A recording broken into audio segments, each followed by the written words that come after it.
Chapter 389. After the meal, Yilingfeng also came back. His face was still as radiant as when they first met, but she could faintly feel that something was different. However, Chu Qingyan didn't ask too much. After all, they had only known each other for the first time, and it would be too much to poke her nose into his business. What happened just now was just a small episode, and it would pass just like that. I've already booked rooms for you in this restaurant. Rest for the night, and I'll take you to the capital of Jiang Kingdom tomorrow. It's at least 3 to 5 days' journey from here to the capital, so it's better to conserve your energy. After Yilingfeng finished speaking, someone came in to lead everyone to their rooms. Before leaving, Chu Qingyan still asked curiously, "Where's Miss Dugu? Why don't I see her?" Yilingfeng replied with a smile, "She probably went back. Don't worry, she's not a child." Chu Qingyan nodded and left with Xining and Jin Xian. At this time, everyone had already dispersed, and only Xiao Su and him were left in the private room. Only then did Yilingfeng remove the gentle smile on his face. His face was pale as he looked at his good friend indignantly. "It's all your fault. If you hadn't been tripped up in Junlan and I hadn't been forced to stay for a few more days, she wouldn't have caught up with me. Didn't you see her blabbering just now? She ruined my gentleman image." "Gentleman image? Do you have that?" Xiao Su's tone was full of suspicion. Yilingfeng snorted. "Who in Jiang Kingdom doesn't know that the Yi family's young master is gentle and elegant? He treats people modestly, is handsome, and has elegant manners. Who would have thought that he would be defeated by this little girl? If I could go back to that afternoon, I wouldn't have been fooled by her appearance. I would have treated her to a meal and saved her once. Otherwise, why would I be avoiding her like I'm avoiding a debt? I can only say that you deserve it. After so many years, you still can't change your nature. Isn't there a saying that goes, after playing with an eagle all your life, you were pecked blind by an eagle in the end? I think you reap what you sow." Back then, when he was a playboy, she had warned him. Unfortunately, he still did as he pleased. Today, he finally received his retribution. Hearing his good friend gloating instead of comforting him, Yilingfeng felt extremely frustrated. "You also know that I don't have any big ambitions. Can't I live a carefree life? Anyway, I don't have any objections. You can do whatever you want." Xiao Su acted as if he had nothing to do with it. Yilingfeng rubbed his nose. He had been playing with women for so many years, and he had always been able to escape unscathed. Unfortunately, this time, he was tightly entangled. He was not as tenacious as a woman. She had been following him from the capital of Jiang Kingdom until now. It had been at least 2 or 3 months. He really did not know whether this Dugu Qing was stupid or naive. He was just playing around, but she took it seriously. Whenever he thought of her, he would have a headache, so he simply stopped thinking about it. "Forget it. Let's not talk about my matters anymore. You, on the other hand, how did you get yourself into this situation?" Although he had seen the whole story in the letter, it was not as real as what the person involved said. Xiao Su's eyes curved, and there was a bit of ridicule in his eyes. "It's just getting rid of the donkey after it has outlived its usefulness. What's there to talk about?" "Ah, this is the first time I've seen you so unabashedly evaluate your imperial father. In the past, when we talked about this, you were always cold as if someone owed you millions of silver taels. Now, you've finally figured it out yourself." Yilingfeng seized the opportunity to counterattack. Who asked him to laugh at him just now? Xiao Su didn't care about his good friend's attitude. His eyes were indifferent. "It's just that I've gotten over it. The world is too big, and people are just a drop in the ocean. I thought I could shoulder a lot, but later I found out I was just overestimating my own abilities." Every time he talked about himself, he always had an indifferent look, but he placed too much importance on Xishuan. For example, responsibility, filial piety, loyalty. But when he heard him talk about it now, Yilingfeng felt that he had changed a lot. He was no longer so stubborn and cared so much. Yi Lingfeng wondered what he had experienced after not seeing him for a few years. Or who had changed him. He and Feng Yi had tried every means to help him get out of that quagmire, but he was indifferent. In the end, they could only give up. But after so many years, he was no longer the King of England who was only satisfied with the Liang family, and the world. Who could have the ability to change him? Yi Lingfeng felt very curious. He really wanted to meet this person. He felt that this person must be an amazing person. If possible, he wanted to ask for advice. Unfortunately, Yi Lingfeng did not know that this person was so far away but so close. Xiao Su, you've changed a lot. If the face-changing mask on your face was the same as it was a few years ago, I would think that someone had secretly swapped your soul. Yi Lingfeng joked. Oh. Then do you want me to tell you a few embarrassing things from a few years ago so that we can compare them? Xiao Su knew that he was joking with him, so he asked without any politeness. Ahem, ahem. Yi Lingfeng covered his mouth with his fan and laughed. You're such a person who can't take a joke. Look at Feng Yi. Although she's cold and cheerless, she can tell a cold joke easily. You two are birds of a feather. Xiao Su commented without holding back. In a courtyard far away in a town near the river, a handsome and slender man couldn't help but sneeze. Then he narrowed his eyes and looked in the direction of Jiang country. It must be those two people who were teasing him behind his back. He really made bad friends by mistake. Yi Lingfeng shrugged indifferently. He had heard these words more than a dozen times, but after not seeing them for so many years, he still missed these words. That's right, how long can the poison in your body last? Yi Lingfeng thought of business and his expression became serious. Less than 50 days. He did not calculate the time carefully, but there was a little fellow beside him who was very persistent about this matter. Every day that passed, she would cross out a number, so he did not have to remember. It seems that time is really tight.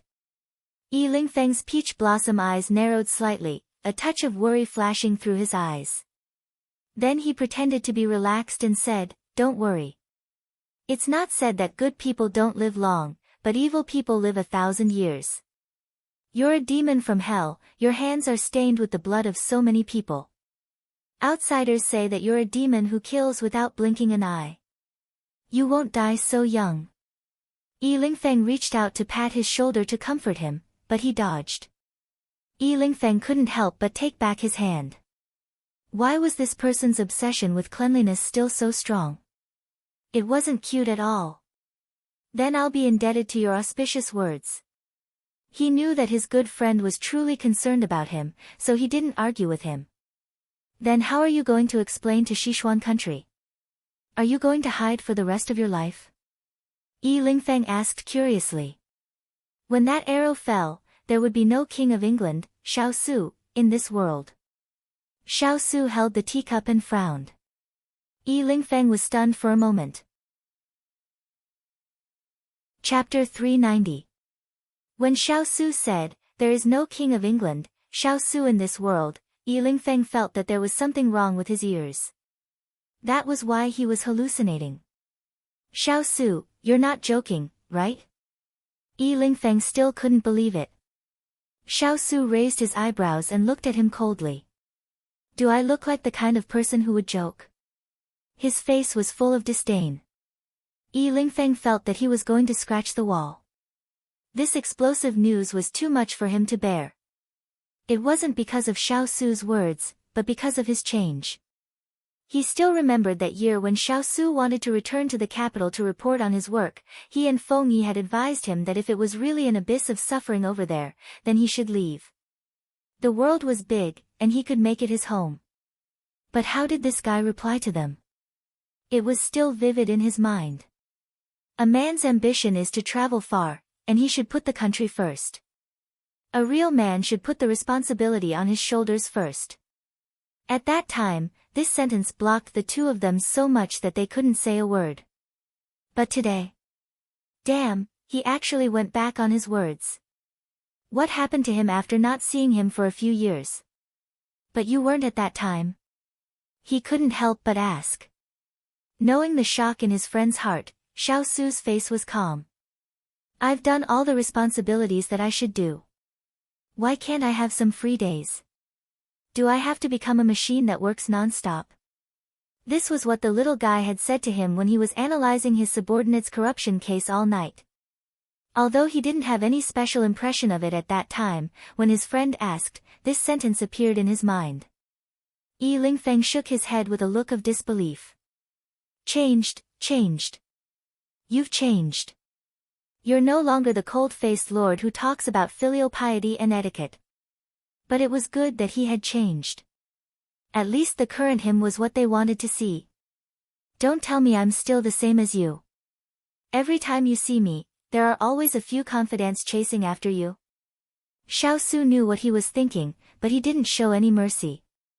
He knew that his good friend was thick-skinned and invulnerable. Yi Lingfeng, who had been stabbed in the back for no reason, was not as tough as he claimed to be. Yi Lingfeng, who had hit the nail on the head, could not help but wail in his heart. He complained, Xiao Su, you bastard, you've become bad. In the past, you couldn't even make a fart with a stick. Now, you've actually learned how to trick people. Watch your words.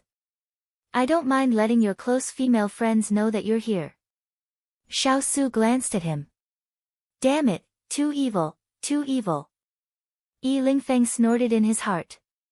What are your plans for the future? Yi Lingfeng took a sip of wine and asked. If everything goes well, then I'll just raise my child and play with him. That's how I'll spend my life. Xiao Su's expression was indifferent, but there was a faint light in his eyes. It was impossible to tell what he was thinking. Yi Lingfeng's mouth twitched. The child you're talking about can't be your little wife, right? Is there anyone else? Xiao Su asked in return. His tone seemed to be saying that he had asked an idiotic question again. You're treating him like a child. Really? Yi Lingfeng really wanted to ask, have you considered the feelings of your child? Unfortunately, he swallowed his words in the end. You have a problem with that? He looked like he had nothing to do with him. I wouldn't dare. Yi Lingfeng immediately lowered his head and drank. He, Xiao Su, and Feng Yi were the same age. Xiao Su and Feng Yi were about the same age, while he was younger by a year. However, Xiao Su's personality was calm, and he had the authority of a big brother, so if he said anything, he would not resist most of the time. For example, right now, when he was being bullied. Because they had to go out tomorrow, Xiao Su left first, leaving Yi Lingfeng drinking alone. I have to tell Feng Yi that brat that Xiao Su has become bad. No, I can't tell him. I have to let him experience the feeling of being stabbed. After all, good friends should share blessings and misfortunes together. Yi Lingfeng, who looked hurt just now, had already recovered his elegant and flirtatious appearance. However, the corners of his mouth revealed a mischievous smile. Back in the room, Xiao Su found the person lying on his table asleep. However, she was not in a deep sleep. When she heard the door close, she woke up. Big Ice Cube, you're back. Chu Qingyan rubbed her eyes. Looking at the person slowly approaching, she asked in a soft voice. And, why don't you sleep in your room? There was a heater in the room. The moment he entered, he took off his cloak. At this time, Chu Qingyan had already walked up on her own accord. She took his cloak and hung it on the hanger at the side. She shrugged and looked a little depressed. I just arrived in Jiang country today and heard that there was no news of the ice crystal flower. I just asked Hualing, and they still can't find the love grass.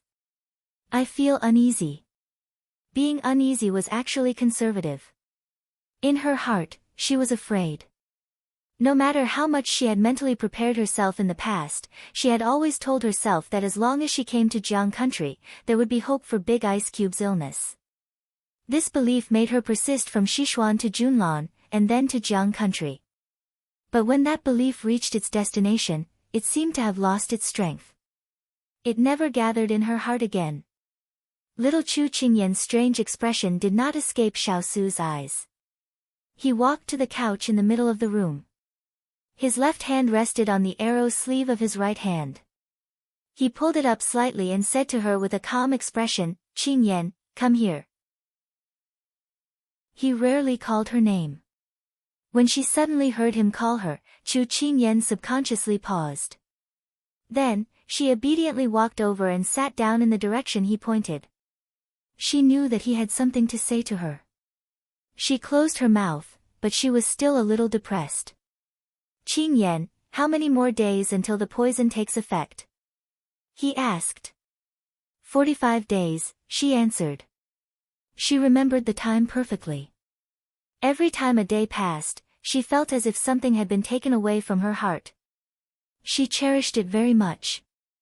"I remember you once said that as long as there's a glimmer of hope, you won't give up so easily, right?"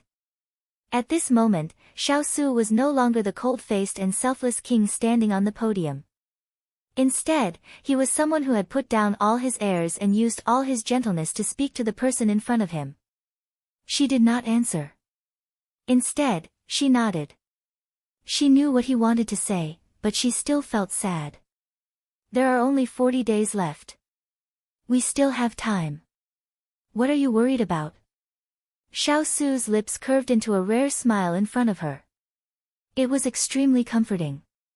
Perhaps she was encouraged by his smile, but Chu Qingyan mumbled, "That's right. We still have more than a month's time. Thinking about it, I don't feel so bad anymore." He raised his hand and placed it on her head. His gaze was deep and his voice was extremely gentle. "Yes, and I don't intend to give up. After working so hard for so many years, how can I die young without enjoying it? I haven't seen you grow up yet. How can I bear to leave?" Chu Qingyan did not know when it started, but he had poured all his gentleness into her. And he did not know either. Everything was just following his heart. Chapter 391. Hearing the big ice cube's words, Chu Qingyan suddenly felt a little ashamed. "I'm sorry." He was the one who was suffering from mental and physical torture.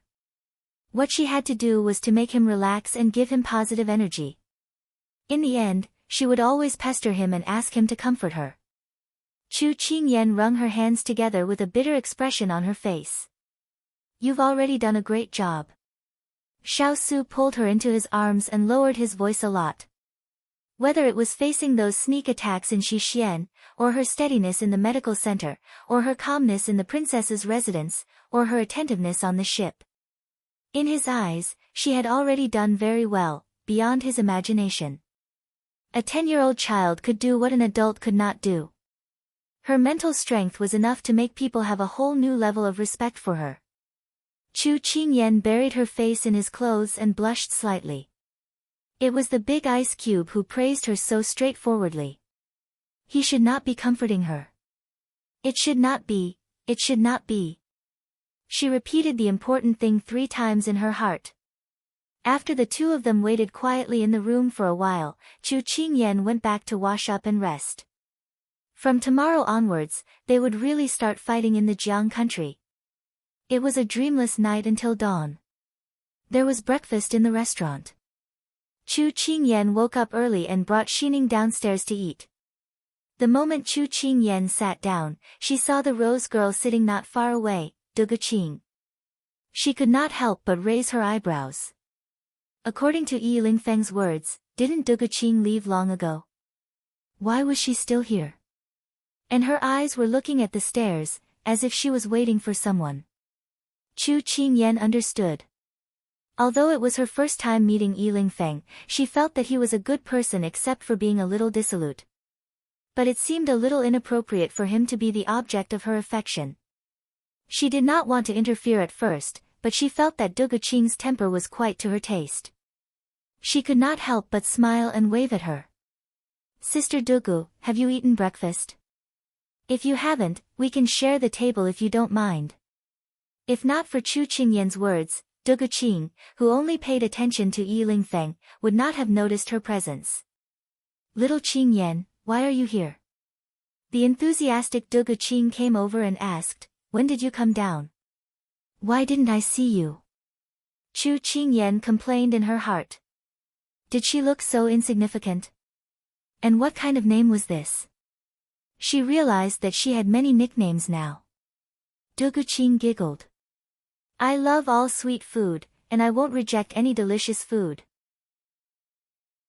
Chu Qingyan nodded in understanding. She called the waiter and ordered bean buns, glutinous rice balls, white rice porridge, dried salted vegetables, egg custard, and sugar-fried chestnuts. After ordering a round, Dugu Qing blinked and looked at her as if she saw a new world. "Little Qingyan, if I didn't see your face, I would think that you're the same age as me. You don't have the naivety of your age." It had to be said that Yiling Feng and Dugu Qing had a keen insight into her age. It was no wonder that the two of them were entangled. But was this naivety really a compliment? Didn't they say that heroes come from the young? It's normal. Chu Qingyan acted cute. Dugu Qing nodded. The new generation excels the old. I understand. While they were talking, the waiter had already served all the dishes they ordered. Thus, the two of them began to enjoy the hot breakfast. So sweet, so sweet. It's delicious. Dugu Qing was very satisfied. She squinted her eyes and ate happily with a bean bun in one hand and a sugar-fried chestnut in the other. Chu Qingyan drank the porridge and looked at the person who was tasting the breakfast with a curious expression. She was deep in thought. This Dugu Qing ate very elegantly. Even though she was holding food in both hands and her eyes were sparkling, it didn't affect her temperament. It was as if something was deeply ingrained in her and wouldn't be affected by one or two actions that were out of line. She was no more than 15 or 16 years old. When she smiled, she looked innocent. But when she looked at people seriously, she faintly exuded a noble aura. Her gestures were also elegant. Chu Qingyan was a little curious about her identity. Could it be that she was a young miss from an official's family who ran away? But she didn't have a servant girl by her side. It didn't make sense. Chu Qingyan asked casually, "Which part of the Jiang kingdom is Lady Dugu from?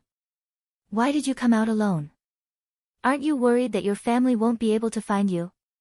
These words seemed to poke Dugu Qing's heart. Her hands suddenly paused and her face slightly stiffened. But it was only for a moment before she returned to normal. She took a bite of the bean bun, like a satisfied cat, and slowly said, "I'm not from Jiang country. My family isn't here." With just these two sentences, he easily changed the topic. Chu Qingyan used the action of drinking the porridge to hide the surprise in her eyes. Don't be fooled by this little girl's innocent appearance. In fact, she was very good at changing her face. But she didn't feel any hostility or threat from her, so she was relieved. After eating, her stomach was full and her body was warm. Before the others came down, Chu Qingyan started to chat with her. "Have you known Yiling Feng for a long time?" Girls were all gossipy, and Chu Qingyan was no exception. When talking about Yiling Feng, Dugu Qing was a little indignant and a little shy. "We've known each other for at least 3 months." When talking about her acquaintance with Yiling Feng, Dugu Qing talked endlessly. The first time she met Yiling Feng was on the street. He politely struck up a conversation with her on the road and invited her to eat sugar-coated haws. When he heard that she was not from Jiang country, he enthusiastically took her around. At that time, Dugu Qing had just arrived at the capital of Jiang country and was unfamiliar with the place. When she saw that there was a free handsome man as a tour guide, why not? A few days later, perhaps Yiling Feng couldn't stand her too active personality or knew that she was too simple, so he left her alone. Later, she looked for him everywhere and unfortunately, she was targeted by a few bad guys. Yiling Feng happened to pass by and saved her. Then she continued to follow him. In the end, it evolved into one running and one chasing.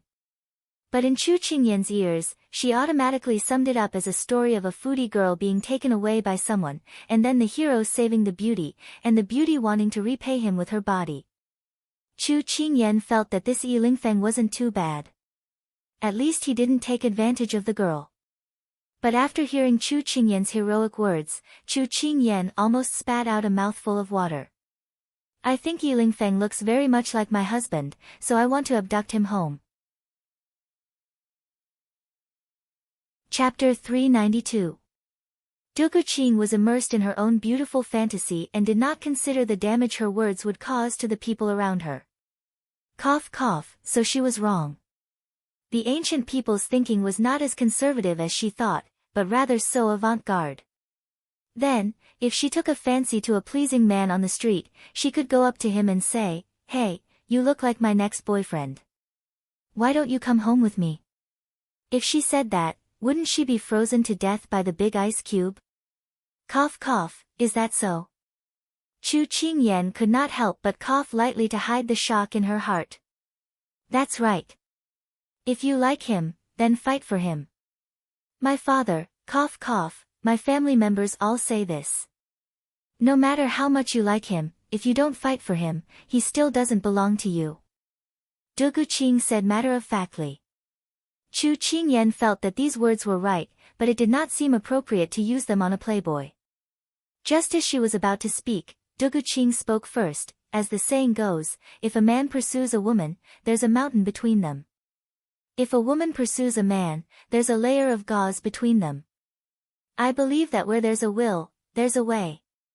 Looking at her clenched fists, eager to try, Chu Qingyan felt that dreams were plentiful, but reality was bony. However, this was her choice, and she could not interfere. She only hoped that Yi Lingfeng would not go overboard and hurt such a brave girl. But for some things, the more you want it to go in the direction you want it to go, the more it will like to go in the opposite direction. The world was unpredictable, just like that. Not long after, everyone went downstairs. Chu Qingyan still wanted to say something to her, but when she turned around, she did not see anyone. She saw Du Guqing at the stairs with her hands clasped in front of her, looking virtuous as she said to the people who just came downstairs, "Big brother Lingfeng, did you sleep well last night?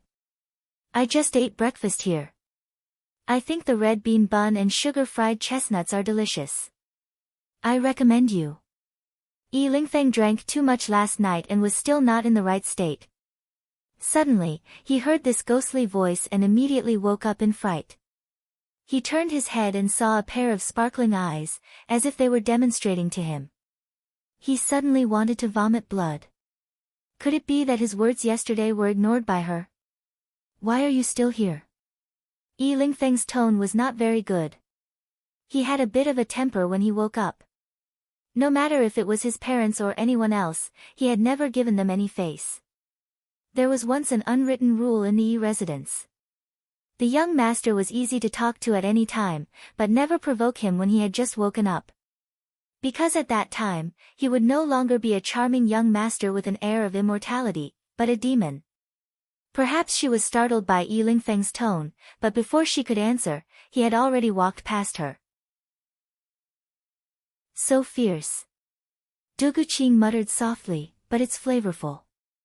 I like it.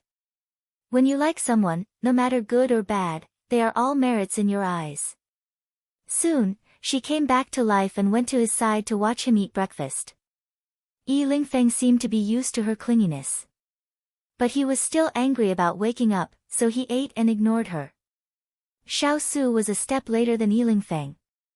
When he came downstairs, Chu Qingyan had already ordered his usual food for him to eat. He could enjoy it as soon as he sat down. Father Chu impolitely snatched the steamed bun from his son-in-law's hand. Facing his daughter's speechlessness, he acted like it was natural, because other people's things are better than mine, so the steamed bun in son-in-law's hand will definitely be more fragrant than mine. Everyone's acceptance of Father Chu's fallacy increased, but Yi Lingfeng looked at this scene with a bit of surprise. With Xiao Su's skills, a mere steamed bun shouldn't have slipped up so easily, right? Unless he didn't care at all. It can't be. This Father Chu was so stupid, was he worth being treated like this? He remembered that in the past, Feng Yi and him wanting to steal things from Xiao Su's hands was seeking death. This Father Chu was not only alive, he could even properly enjoy his things. It really was strange.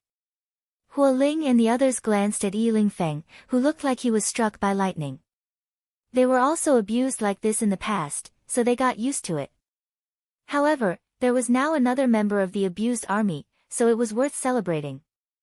Perhaps because of Duge Qing, Yi Lingfeng wasn't as enthusiastic towards Qing Yanluo as when they first met. He was probably afraid that Duge Qing would say something without thinking and ruin his glorious image. However, it could also be because Yi Lingfeng saw that Qing Yanluo wasn't as enthusiastic and shy as the other girls. Seeing that he was just a passerby, he didn't have the heart to provoke him. After everyone finished eating, they prepared to get on the carriage. Chu Qingyan walked out of the inn and saw two people standing to the side. Duge Qing and Yi Lingfeng. Big brother Lingfeng, aren't you going back to the capital? I'm going the same way, how about we go together? Duge Qing asked with a smile. Yi Lingfeng felt his temples ache. Go back the same way you came. We're in a hurry, so I'm afraid we can't take care of you. I'm not a rich young miss, so you don't have to worry. I can take care of myself. Duge Qing waved her hands. Chu Qingyan couldn't help but smile. This Duge Qing was really cute. Couldn't she tell that she was rejecting him in a disguised way? However, her reply was good because she saw Yi Lingfeng's defeated expression. Everything had its vanquisher. Miss Dugu, do you want this young master to tell you directly that I can't bring you along? It's better to leave some leeway for us to meet again in the future. Yi Lingfeng felt that if he brought her along, he wouldn't have any peaceful days along the way. Therefore, he couldn't care less about his usual tender and protective nature. This Duge Qing was the most difficult woman he had ever met in his life. She was second to none. But I lost my maidservant, and my traveling expenses were stolen. I am alone and have no relatives. Are you really willing to leave me in such a terrible place? Tears quickly filled her eyes. A beauty full of tears, so delicate and pitiful that I couldn't help but feel pity for her. When Yi Lingfeng heard this, he sighed, forget it, it's not like we can't go together, but you have to promise to stay at least 3 steps away from me. Duge Qing immediately nodded with tears in her eyes, looking very sincere. Yi Lingfeng then went to arrange a carriage for her.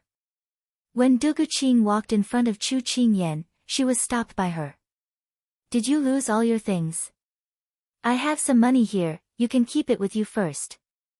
Chu Qingyan was about to let Xining take out her purse. Who knew that Duge Qing would immediately stop her? She looked around and then whispered in Chu Qingyan's ear, my family's servant girl was thrown away by me. I was the one who threw away the traveling expenses. You. Chu Qingyan looked at her in shock. Duge Qing straightened her body and smiled slyly, if I didn't do that, how would I be able to travel with you today? This is called, you can't catch the wolf without risking the child. When Chu Qingyan heard this, she couldn't help but give her a thumbs up. But this saying, can't catch the wolf, seemed to be quite apartment. Yi Lingfeng looked like a big bad wolf. She had a premonition that this Yi Lingfeng would fall in the hands of this little fox in rabbit skin. She was really looking forward to it. Chapter 393. To be honest, Duge Qing looked simple, but Chu Qingyan had a feeling that this little girl was not very simple. However, it was good that Yi Lingfeng was troubled by this problem. At least, he would be more careful not to attract bees and butterflies during the journey. Yan Luo and Ethereal had been in a state of treating each other as air. Chu Qingyan concluded that they were in a cold war. Father and mother were very curious about everything in the Jiang country. They talked and laughed, and from time to time showed their affection in the carriage. At the beginning, Duge Qing was still playing her part. Yi Lingfeng relaxed, but soon she began to take action. Duge Qing once told Chu Qingyan that this was called loosening the reins only to grasp them better.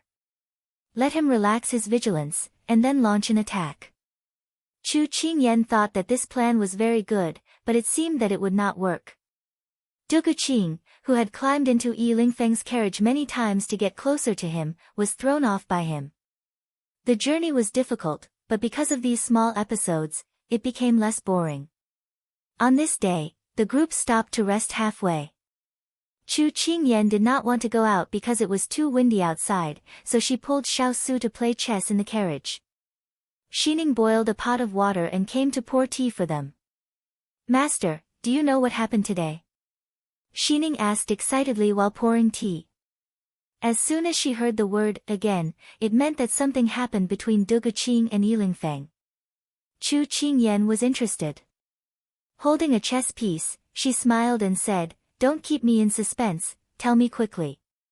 Xining put down the teapot and said impatiently, "When we set off this morning, Miss Dugu bought some pastries in the market for young Master Yi." But she did not know that young Master Yi was allergic to mango. Those pastries were mixed with mango powder.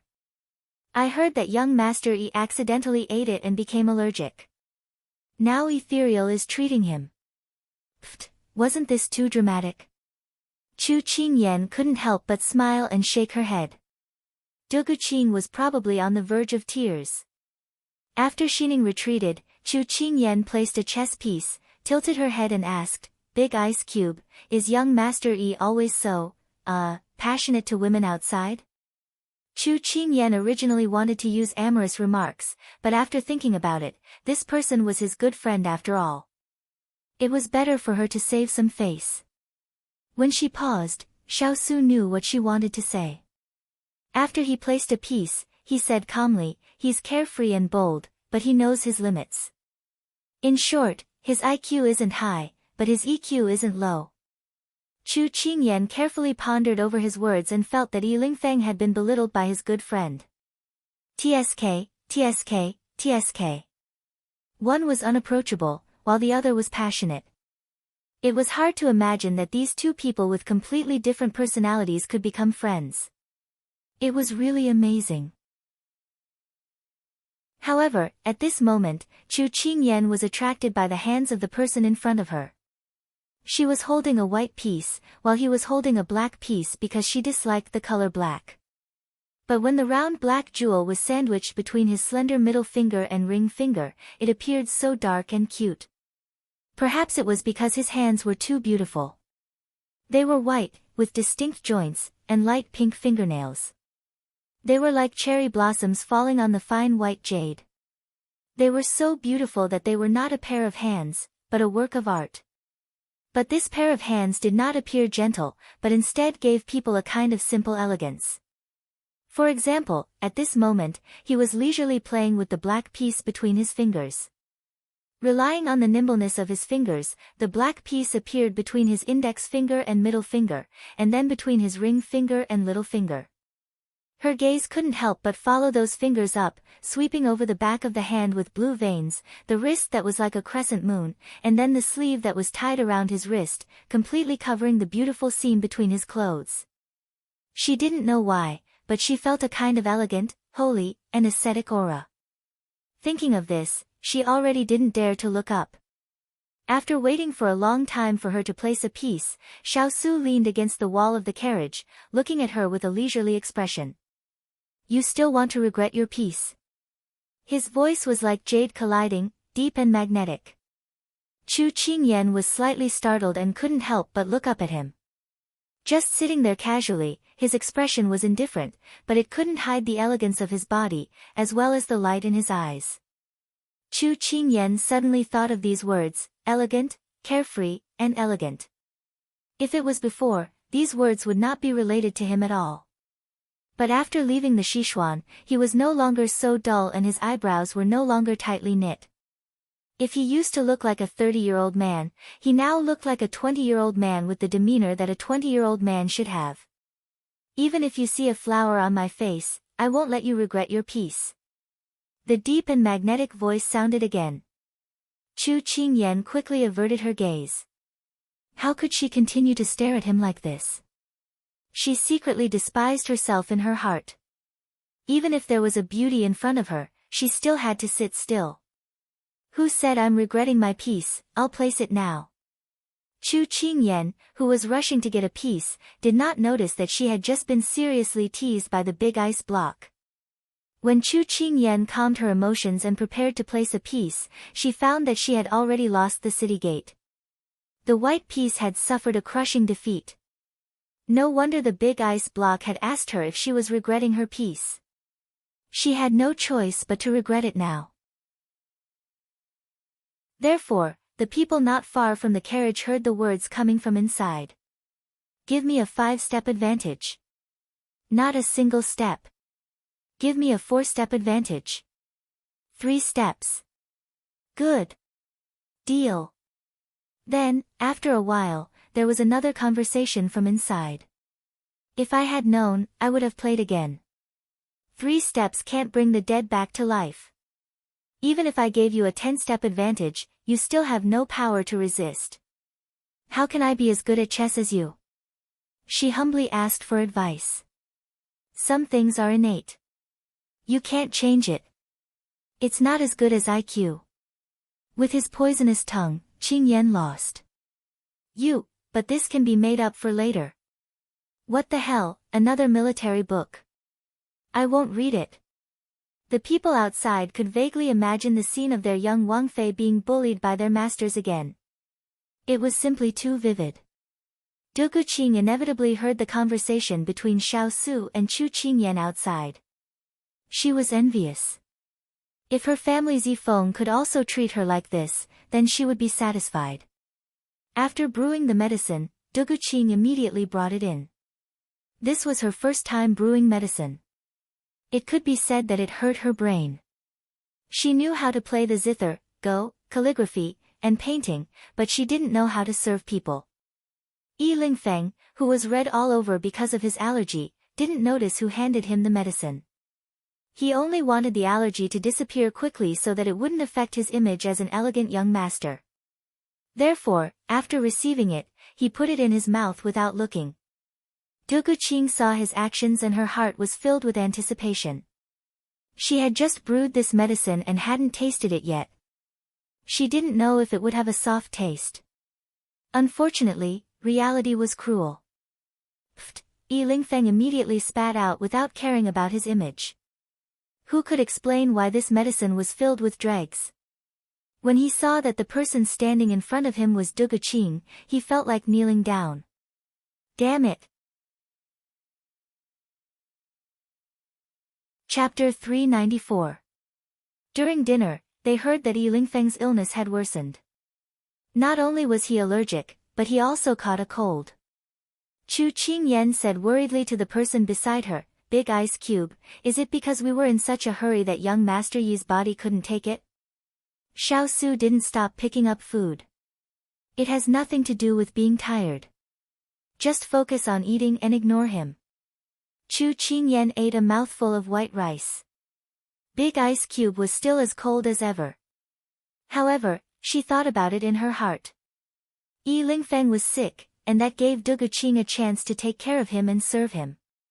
Chu Qingyan felt that she was being evil, but she believed that Du Guqing, who was even more evil, would not let go of such a good opportunity. But when she was about to go out for a walk after dinner, she heard Xining's report. It turned out that Yi Lingfeng was not sick because of fatigue, but because of anger. And it was all thanks to the domineering Du Guqing.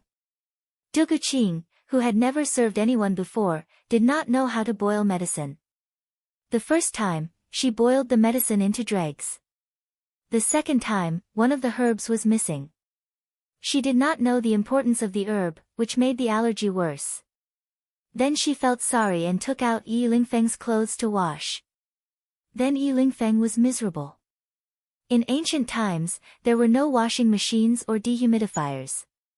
How could winter clothes dry easily? So when he finished bathing and wanted to change his clothes, he found that the small box was empty except for a note saying, I was wrong, I atone for my sins, I will wash your clothes clean. Oh my God, are you sent by heaven to punish me? Yi Lingfeng covered his eyes. He had never seen such an idiotic woman. So young Master Yi, who had no clothes to wear, caught a cold wrapped in the quilt. At that time, Ethereal saw his sick appearance and sighed, Young Master Yi, when I saw you a few years ago, you were strong and strong. Why is your body so weak now? Could it be that his body was really hollowed out by beauty? Yi Lingfeng read the meaning in Ethereal's eyes and closed his eyes immediately. "Dugu Qing, when we reach the capital, I will send you away." He was a man of his word. After Chu Qingyan finished listening to the story, she began to piece it together in her mind. It was a youthful idol drama about a silly girl chasing after an unlucky guy. Because they were about to reach the capital of the Jiang Kingdom, they could feel that the closer they were to the capital, the more solemn the towns were. The patrolling soldiers at the checkpoints were also more formal. As the heart of the country, it should be more protected.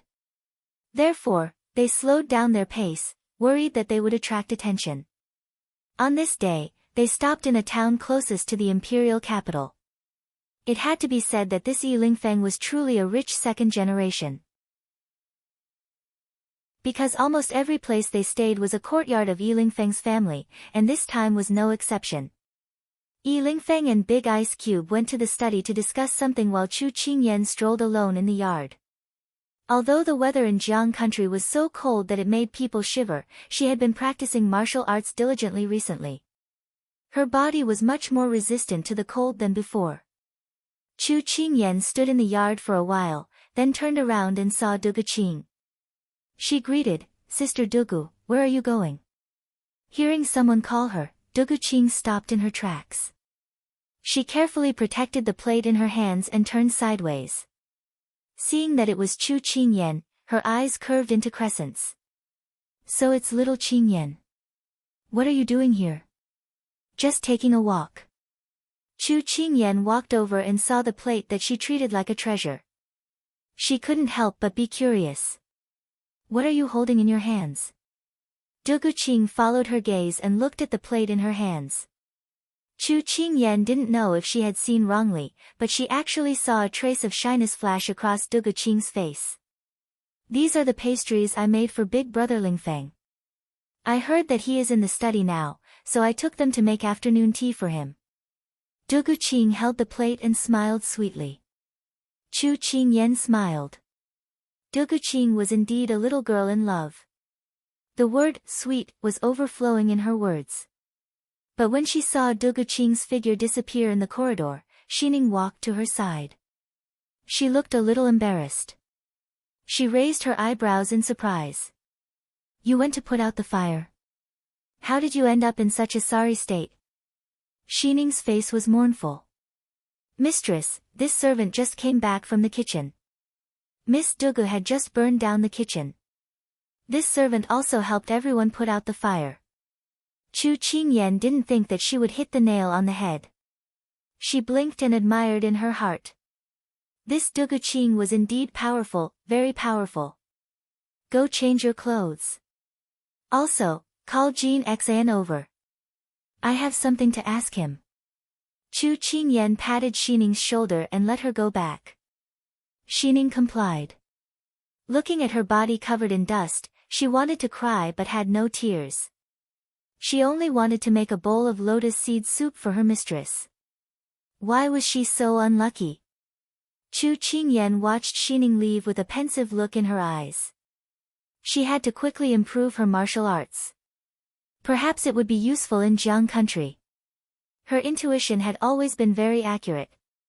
"Old brother, my mother is urging me to give birth to a big fat son for her again." Yi Lingfeng's face was very dejected. He should have been a handsome young man like Panan, but now his face was swollen with small pink bumps because of allergies. His very handsome appearance had been ruined. If it was in the past, he would definitely attract the attention of women. Unfortunately, with his current appearance and the 9-foot-tall man sitting in front of him, Xiao Su, he didn't even notice his grievances. It's normal for Auntie to have such considerations. "You're already 18. Xiao Su casually replied. Not only did his good friend not comfort him, he even hit him when he was down. Yi Lingfeng put away his emotions and wanted to open his folding fan. However, when he touched his waist, it was empty. He then remembered Ethereal's warning that he shouldn't be exposed to wind these few days. Otherwise, it would be detrimental to his condition. He couldn't help but sigh. So what if I'm 18? Isn't it better to be free and unfettered like this? It's time for you to restrain yourself, Xiao Su suggested. He had heard the little fellow's evaluation of Yi Lingfeng before. Affectionate people were actually heartless, heartless people were actually affectionate, and fickle people were truly fickle in love. He thought that Yi Lingfeng wasn't hopeless. You think you're so great because you have a fiancé? Yi Lingfeng immediately glared at the person in front of him. Didn't you and Feng Yi ignore me in the past? Also, you said that women were boring and couldn't compare to your military books and weapons. Why have you changed your mind now? Today is different from the past. If you want to complain about these things today, I think you should go back first. Xiao Su stood up and smoothed out the wrinkles on his clothes. Then, ignoring the calls of the people behind him, he calmly walked out. Yi Lingfeng clenched his fists and cursed in his heart. Back then, you were as indifferent as water and Feng Yi didn't touch women. I played with flowers. I didn't expect that after so many years, you would change your mind. Luckily, I had Feng Yi to accompany me. You think you're so great because you have a fiancé? After cursing in his heart, Yi Lingfeng suddenly smiled slyly. Little fellow, I have a way to make things difficult for you. Just as Yi Lingfeng was gleefully scheming, a curse came to hasten his death. Knock knock, is Big Brother Lingfeng here? Yi Lingfeng suddenly wanted to play dead. Chapter 395. Big Brother Lingfeng. Du Guqing called a few times outside the door, but did not hear a response. She wondered if something had happened to him. Her heart panicked, and she kicked the study door. At this time, Yi Lingfeng did not want to pay attention to it, but thinking that it would be ungentlemanly, he got up and prepared to open the door. Thus, Du Guqing's kick was unlucky, but also very coincidental. Yi Lingfeng did not know that waiting for him was a flying kick. He was unguarded, and his body came into close contact with the ground. He held his waist, fiercely looking at the girl who did not know what to do. One allergy, one typhoid, one waist injury. Did he commit a sin in his previous life, or did he have 8 lifetimes of bad luck to meet her disaster? I was wrong. Du Guqing quickly helped him up. She was about to cry. How could she know that Big Brother Lingfeng would be standing behind the door? Her kick was not light. Yi Lingfeng wanted to avoid her hand and stand up himself, but found that his injury was more serious than he thought. When he sat on the chair, his face was dark. Why are you looking for me? At this time, there was no longer any gentlemanly demeanor. He got injured for nothing. Let that demeanor go to hell. Du Guqing knew that she was in the wrong. She twisted her fingers and suddenly remembered her pastries. She immediately put the plate in front of him and said flatteringly, Big Brother Lingfeng, I'm here to give you pastries. I consulted the pastry chef in the manor and finished it after an entire afternoon. Quickly try it. Yi Lingfeng impatiently waved his hand. At this time, his waist was hurting so much that he wanted to kill someone. His tone was not any better. You don't have to do these things anymore. Just let the servants do it. Du Guqing did not hear the displeasure in his voice, but continued with a smile. I'm very happy to be able to do something for you. Saying this, she opened the lid. Yi Lingfeng felt very helpless. This person did not understand. Some things should be stopped at a certain point, just like him and those girls before. But Yi Lingfeng forgot that those girls he met before were also shrewd. Even if they were not experts in the field of love, they were still experienced in it. Both sides just took what they needed. But the one in front of him was the first girl he provoked who did not know the ways of the world. She did not want anything, just to stay by his side. Unlike those girls in the past who wanted his money and status. Why did it become like this? I clearly cut them into pieces. Du Guqing wanted to take out a piece and pass it to him, but when she saw the clumps of sticky rice cakes on the plate, she didn't know where to start. Didn't you check before you came? The corners of Yi Lingfeng's eyes twitched. It was his first time seeing such an ugly pastry. It was simply unbearable to look at. I brought it over as soon as it was done. I wanted you to be the first to see it. No matter how thick-skinned she was, she still felt how shameful it was to display such terrible culinary skills in front of her sweetheart. Yi Lingfeng felt that he was already hopeless. He wanted to take the opportunity to mock her a few more times to make her give up, but for some reason, his gaze fell on her hand that was tightly holding the plate.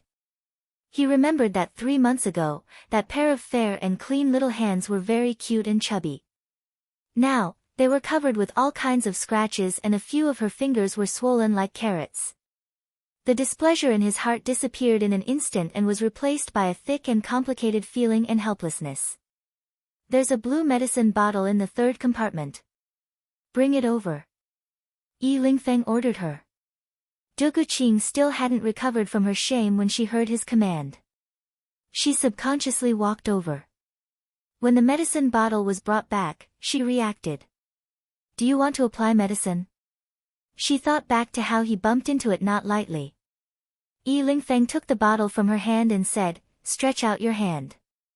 Du Guqing was a little stunned. But seeing him so serious, she subconsciously stretched out her hand. Her sleeves were a little long. Yi Lingfeng held her hand and rolled up her sleeves.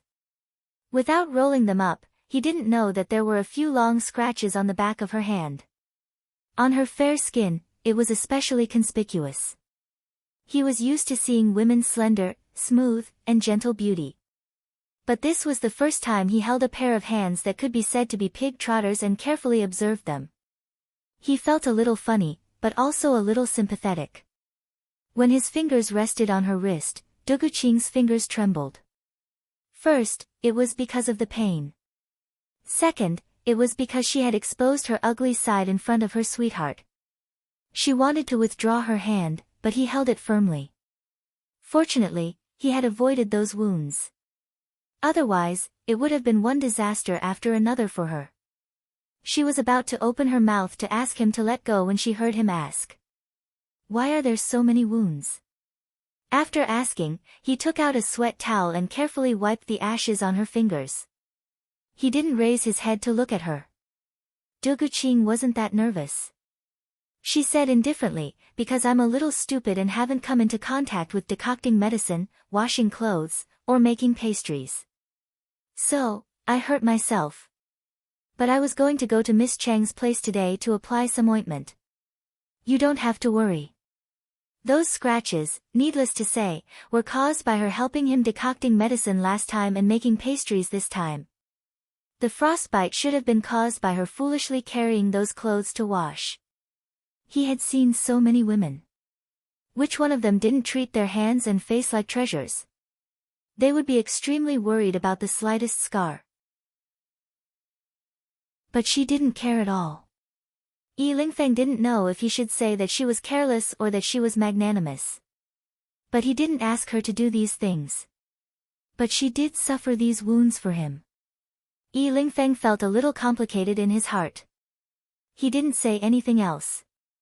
He poured out the ointment and carefully helped her apply it. Actually, which woman didn't want to be beautiful? Du Guqing also cared a lot about her hands and her skin.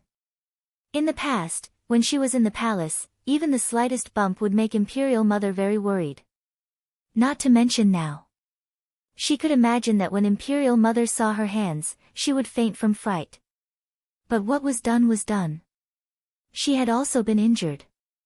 It would be unreasonable to be sad. But when the cold ointment was applied to her slightly itchy wounds, she suddenly felt that these wounds really came at the right time. Right now, he was sitting while she was standing. As long as she lowered her head, she could see his slightly closed slender eyelashes and that high nose. She also did the same. A bandit gentleman, liked to compare notes. These 8 words were simply tailor-made for him. Have you seen enough? She subconsciously replied, not yet. Once the words came out, she closed her mouth. How did a person with his head lowered know that she was looking at him? Did he have eyes on the top of his head? Yi Lingfeng ignored her words. He closed the bottle and instructed, don't let it touch water for the next 2 or 3 days. How can it not touch water? I still want to cook for you. Duguqing said a little anxiously. There's no need to cook. Yi Lingfeng looked at the sticky rice cakes and said through gritted teeth. He had already been tormented enough in this period of time. He didn't want his organs to be injured again. Then what else can I do? She said in a small voice. There is. He said in a low voice. What? She jumped for joy. Help me call Ethereal over. His waist was hurting more and more. Chapter 396. Thus, on this day, a rumor spread like wildfire in the Yi family's courtyard. Lady Dugu had given a plate of pastries to their young master, and for some reason, their young master was injured. Lord Ethereal was then called in for treatment. Word spread from mouth to mouth, and the rumor grew bigger and bigger until it got out of hand. In the end, Lady Dugu had personally made a plate of pastries for their young master. Their young master was touched, and the two of them had sex in the study. In the end, Lady Dugu was too aggressive and injured their young master's waist. Thus, they hurriedly called in Lord Ethereal to the study for treatment. From this, it could be seen that the ancient people's imagination and ability to tell stories were comparable to modern people's ability to gossip. However, the servants who had helped put out the fire were filled with admiration for their young master. To be able to arouse their young master's interest in pastries like that, they had to admit that their young master's taste was truly strange. When Yi Lingfeng heard the rumor, his waist hurt even more. Lady Dugu felt wronged. How could she possibly force herself on him? But if there was a chance in the future, she did not mind giving it a try. Yi Lingfeng did not know what the young lady was plotting. He only felt that there was a sinister wind blowing behind his back. Back to that afternoon.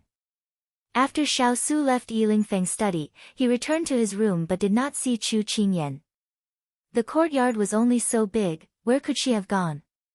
At this moment, Xining, who had just changed her clothes, passed by and was summoned into the room by Xiao Su. When she found out that her mistress was fighting with Jean Xian in the courtyard, her interest was piqued. She stood up and walked towards the courtyard. Before she got close, she heard the sound of swords clashing. He slowly walked to the side of a large tree, one hand behind his back and the other bent in front of him. His gaze fell on the two people fighting in front of him. Chu Qingyan turned around and stabbed her sword towards Jean Xian's lower body. She then sat down with her legs spread apart. Jean Xian leaped up, and his long sword drew a sword flower, as if there were dozens of swords rushing towards her. She didn't panic at all. She slapped the ground with one palm and jumped up. She held her sword in front of her body. When his long sword was in front of her, she slashed it fiercely. Jean Xian didn't expect her to give up defense and choose to attack. His eyes flashed with appreciation. But in the end, Chu Qingyan still lost because she didn't have enough internal energy. Chu Qingyan wiped the sweat off her forehead and said to Jean Xian, "Your swordsmanship has improved a lot." Jean Xian's gaze swept past her and looked at the person behind her. He said in a tone that was neither servile nor overbearing, "It's all thanks to your highness' guidance." Only then did she realize that there was someone standing behind her. Following Jean Xian's gaze, she was a little surprised. "You and young Master Yi have finished talking about business?" She didn't even think about it and walked towards him. At this time, Jean Xian nodded in his direction and left. "He's been bored out of his mind recently." "There's no business," Xiao Su said indifferently. He didn't have the slightest awareness that he had hurt his good friend. Chu Qingyan nodded. This Yi Lingfeng was indeed quite unreliable. But she also seemed to have discovered something. In the past, he would only use one word to reply and never two. Now, he finally gave up this bad habit and learned to explain things to others. This was the most correct way to communicate. But Chu Qingyan didn't know that only she could enjoy this kind of communication. "I think so too. Young Master Yi doesn't need to take care of the family business." After being together for so long, she didn't seem to see Yi Lingfeng worrying about business. He has a weakness. He's lazy. But that can be considered a strength. Xiao Su seemed to be in the mood to chat today and said to her leisurely. I'd like to hear more. She sheathed her sword and walked to his side to lean against the tree trunk. He doesn't want to be tied down by business all the time. So he spent a year searching for accounting experts and management talents. Then, he found them and made the best use of them. Now, he doesn't need to interfere with the Yi family business anymore. Xiao Su's words carried a hint of lament. She didn't know if he was lamenting his good friend's laziness or the way he solved the problem. So, he just needs to sit back and enjoy the fruits of others' labor.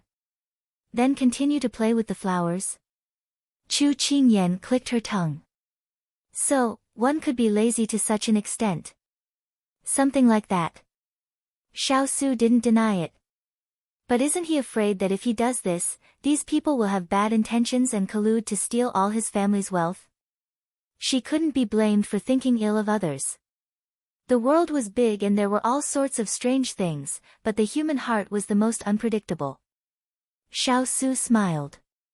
He may be lazy, but he's not stupid. If you can think of it, so can he.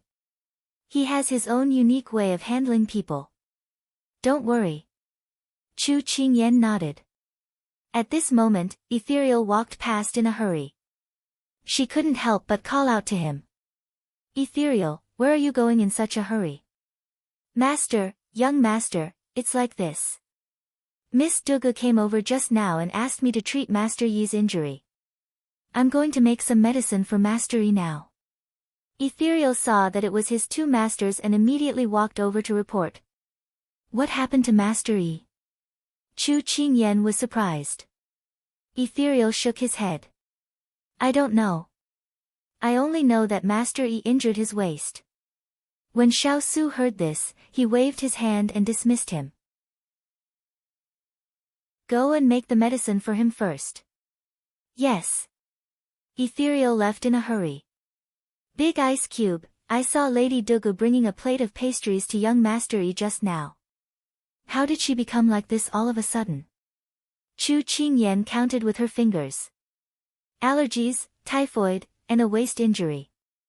TSK, TSK, TSK. This Lady Dugu is really young Master Yi's nemesis. Having an enemy is better than him fooling around outside. Xiao Su raised his eyebrows. He seemed to be quite satisfied with Dugu Qing's appearance. If Yi Lingfeng knew that his good friend used fooling around to sum up his carefree life of hunting women, he would probably vomit blood. Chu Qingyan was full of admiration for Dugu Qing. She was probably the only person in the world who could torment her sweetheart to such an extent. Show me your heaven and earth sword. Xiao Su said. When she was sparring with Jean Xian, he saw the flaws in her sword moves. He might as well teach her a few moves today. Chu Qingyan, who was in a daze, unsheathed her sword when she heard him. She walked to the middle of the courtyard and bowed to him. I have embarrassed myself by waving my sword in front of Master Guan. She needed to grow, but growth was not blind. She needed someone to light her up and show her the way. And this person was right in front of her. Xiao Su's lips curled into a smile. His eyes were filled with the image of her dancing moves. Here, sand and pebbles were flying and fallen leaves were falling. There was singing and dancing, and it was very lively. A person stood by the window, looking at the people coming and going in the imperial capital. He raised his eyes. Why haven't they arrived yet?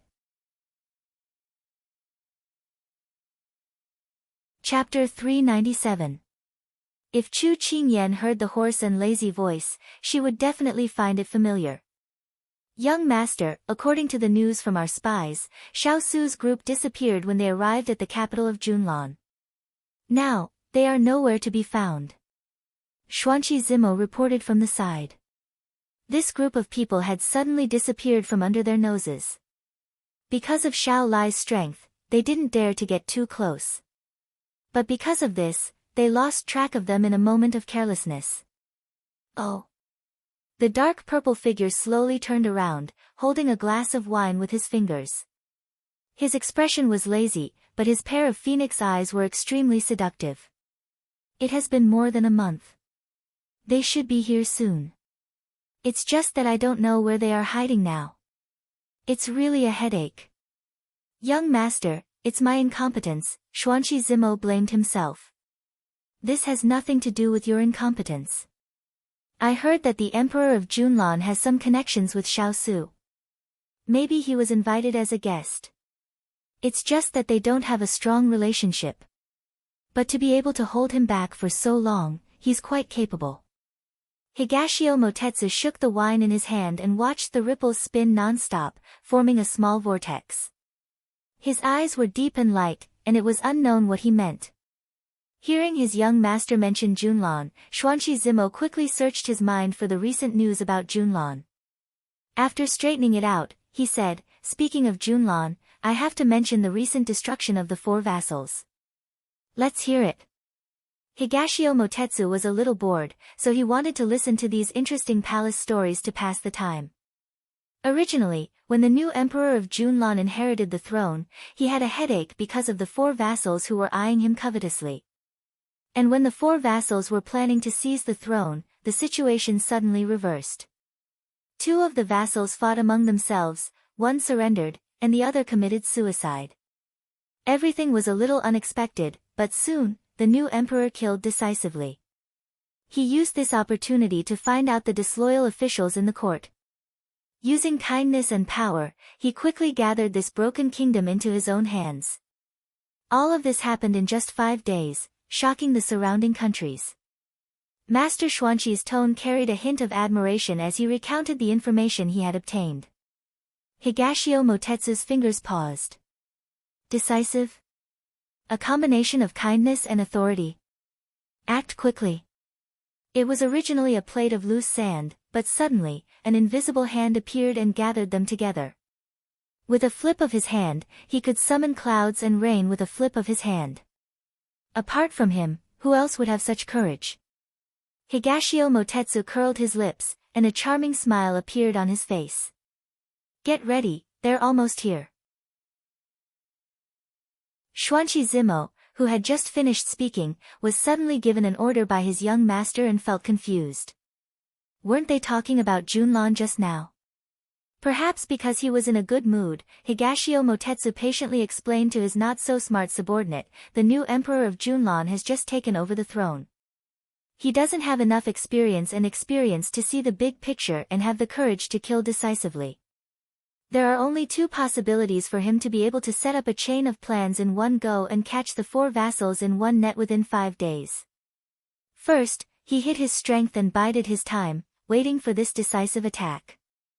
Second, he had the help of an expert behind him, and he caught the thieves off guard.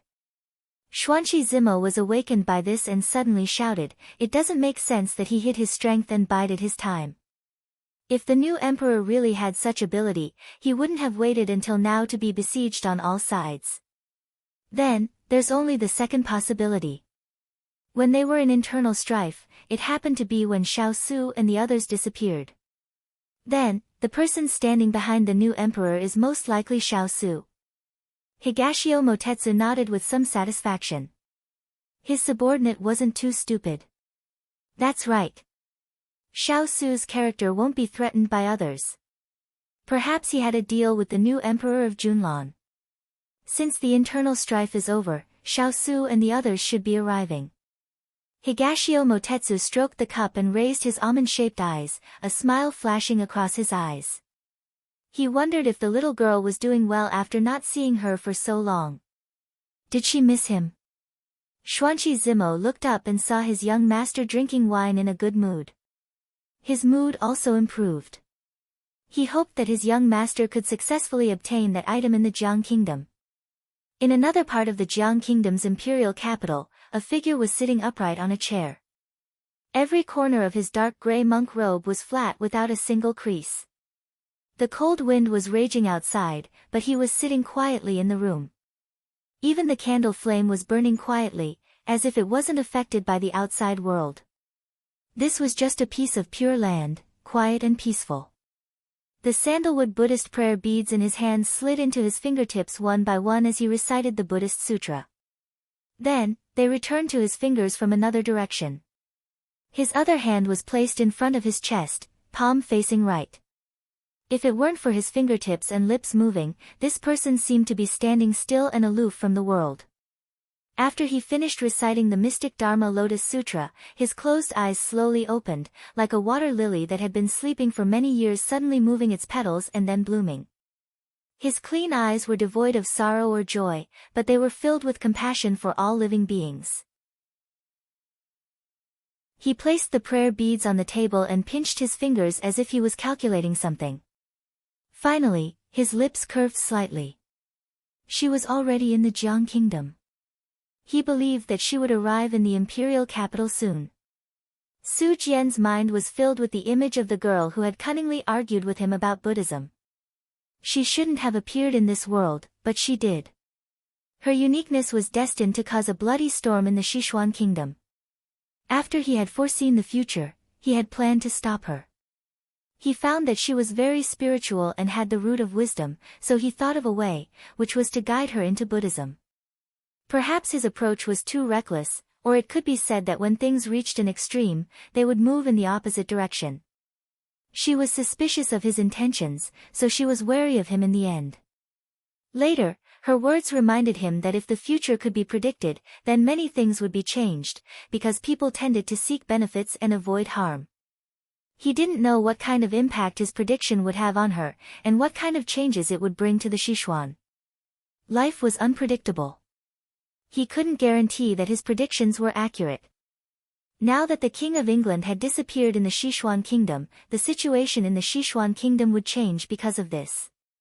But he didn't try to predict what would happen next. Because she said that fortune-telling was inaccurate, because fate couldn't be predicted. At this moment, a young monk knocked on the door and walked in. He bowed to Su Jian and then said respectfully, "Master Su Jian, our abbot said that there will be a Dharma conference tomorrow. He hopes that Master Su Jian can give a lecture to the benefactors who will come to listen to the Dharma if you have time." "Young master, you can reply to the abbot. I will be there tomorrow." Su Jian nodded politely. "Thank you, Master Su Jian. I will take my leave." The young monk retreated. "King of England, Benefactor Chu, I will wait for you here." Chapter 398. The next day, the group, who had rested for a while, was preparing to head to the capital of the Jiang kingdom. However, they were informed that the capital would not be open to the public for the next 2 days, and citizens were forbidden from entering or leaving. Although Chu Qingyan and the others were surprised, they had no choice but to stay in the courtyard for 2 more days. Everyone who was about to leave sat in the main hall, drinking tea and discussing matters. Why is the city being sealed off all of a sudden? Chu Qingyan frowned. They had not received any news before, so it could be deduced that the city being sealed off was a last-minute decision.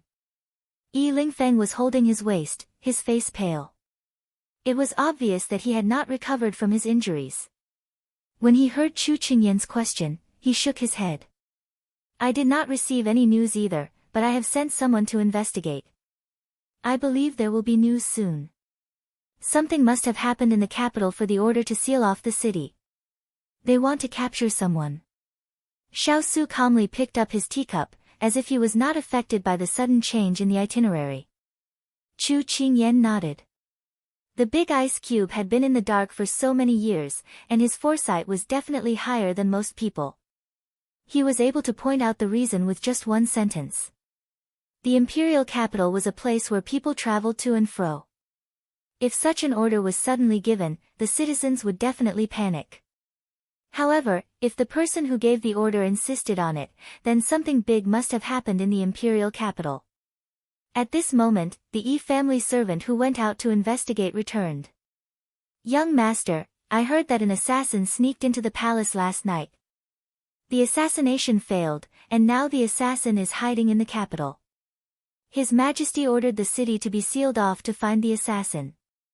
The news was no different from what Big Ice Cube had said. Chu Qingyan looked at Big Ice Cube with admiration.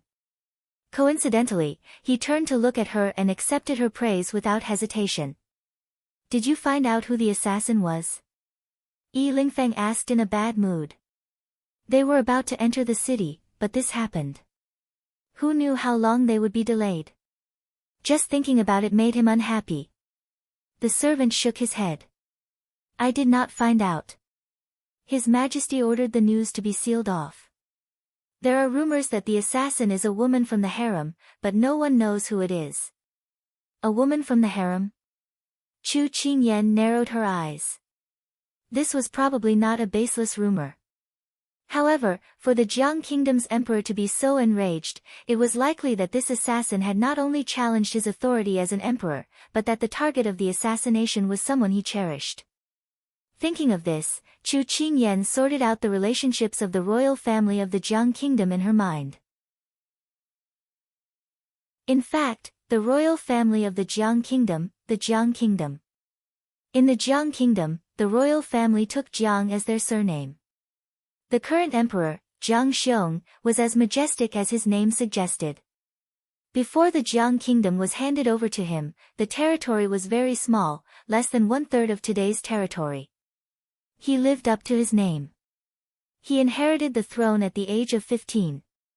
That year, he began to lead the army and subdued the nomadic and disobedient tribes around him.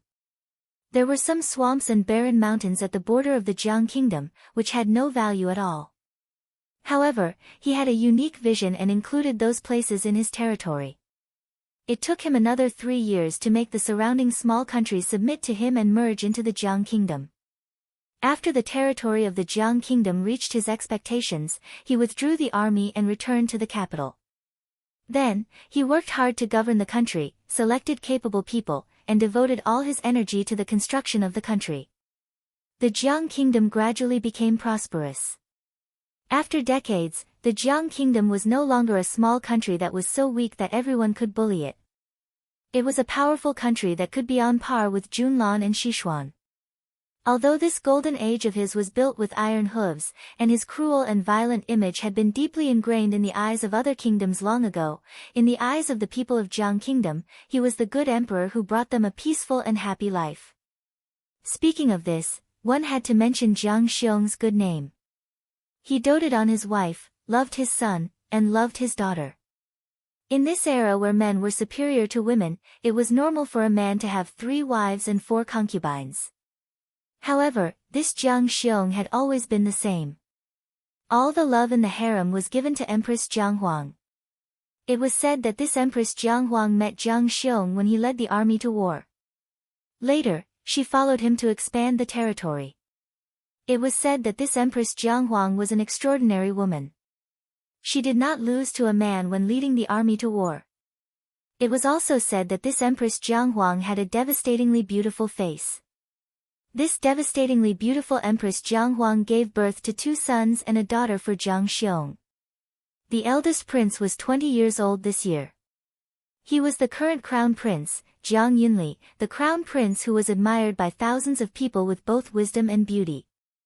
The second prince was 19 years old this year. His name was Jiang Yunjing. He was cultured and refined. He liked to recite poems and write couplets. He was also good at making friends with scholars who shared similar interests. The third princess was 16 years old this year. It was said that Jiang Xiong loved his empress very much. Every time Empress Jiang Huang was pregnant, he would happily wait for the little princess to be born.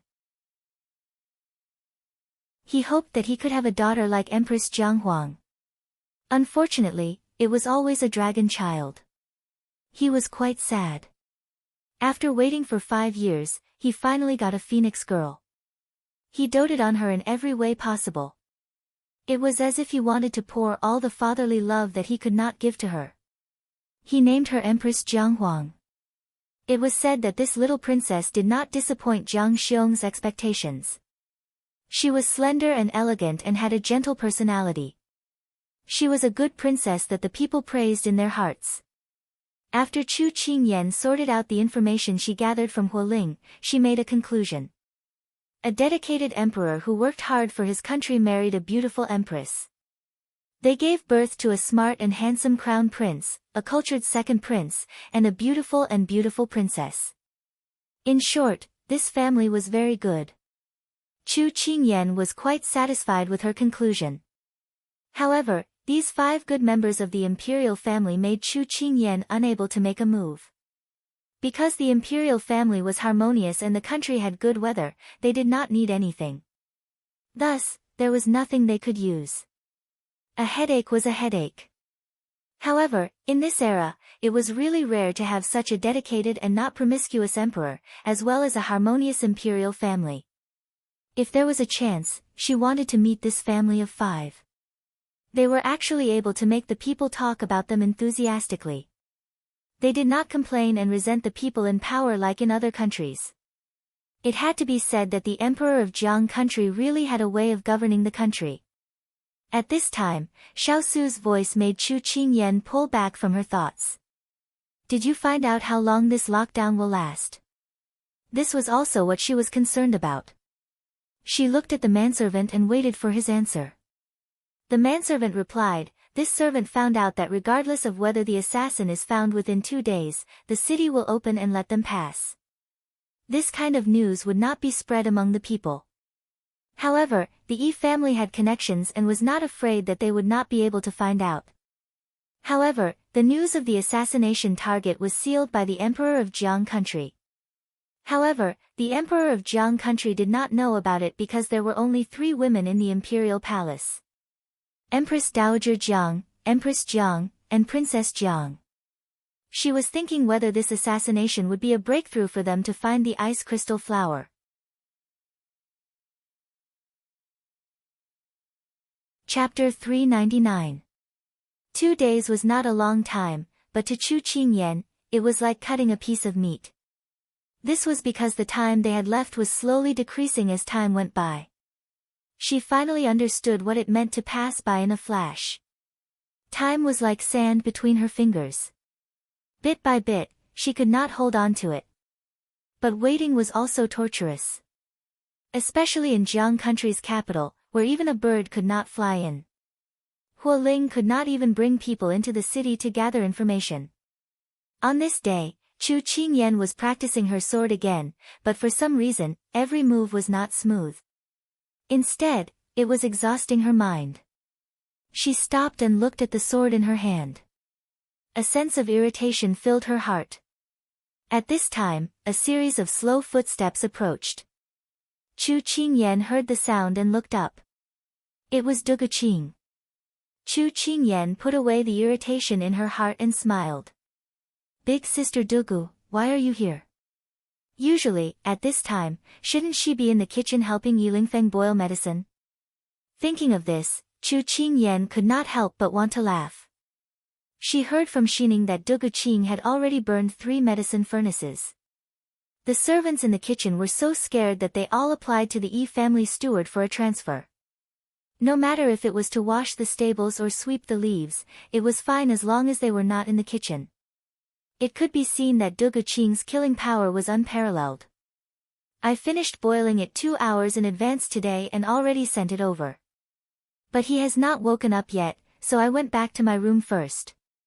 A gust of cold wind blew, blowing the long hair over her shoulders. She reached out and pushed the hair in front of her behind her ear.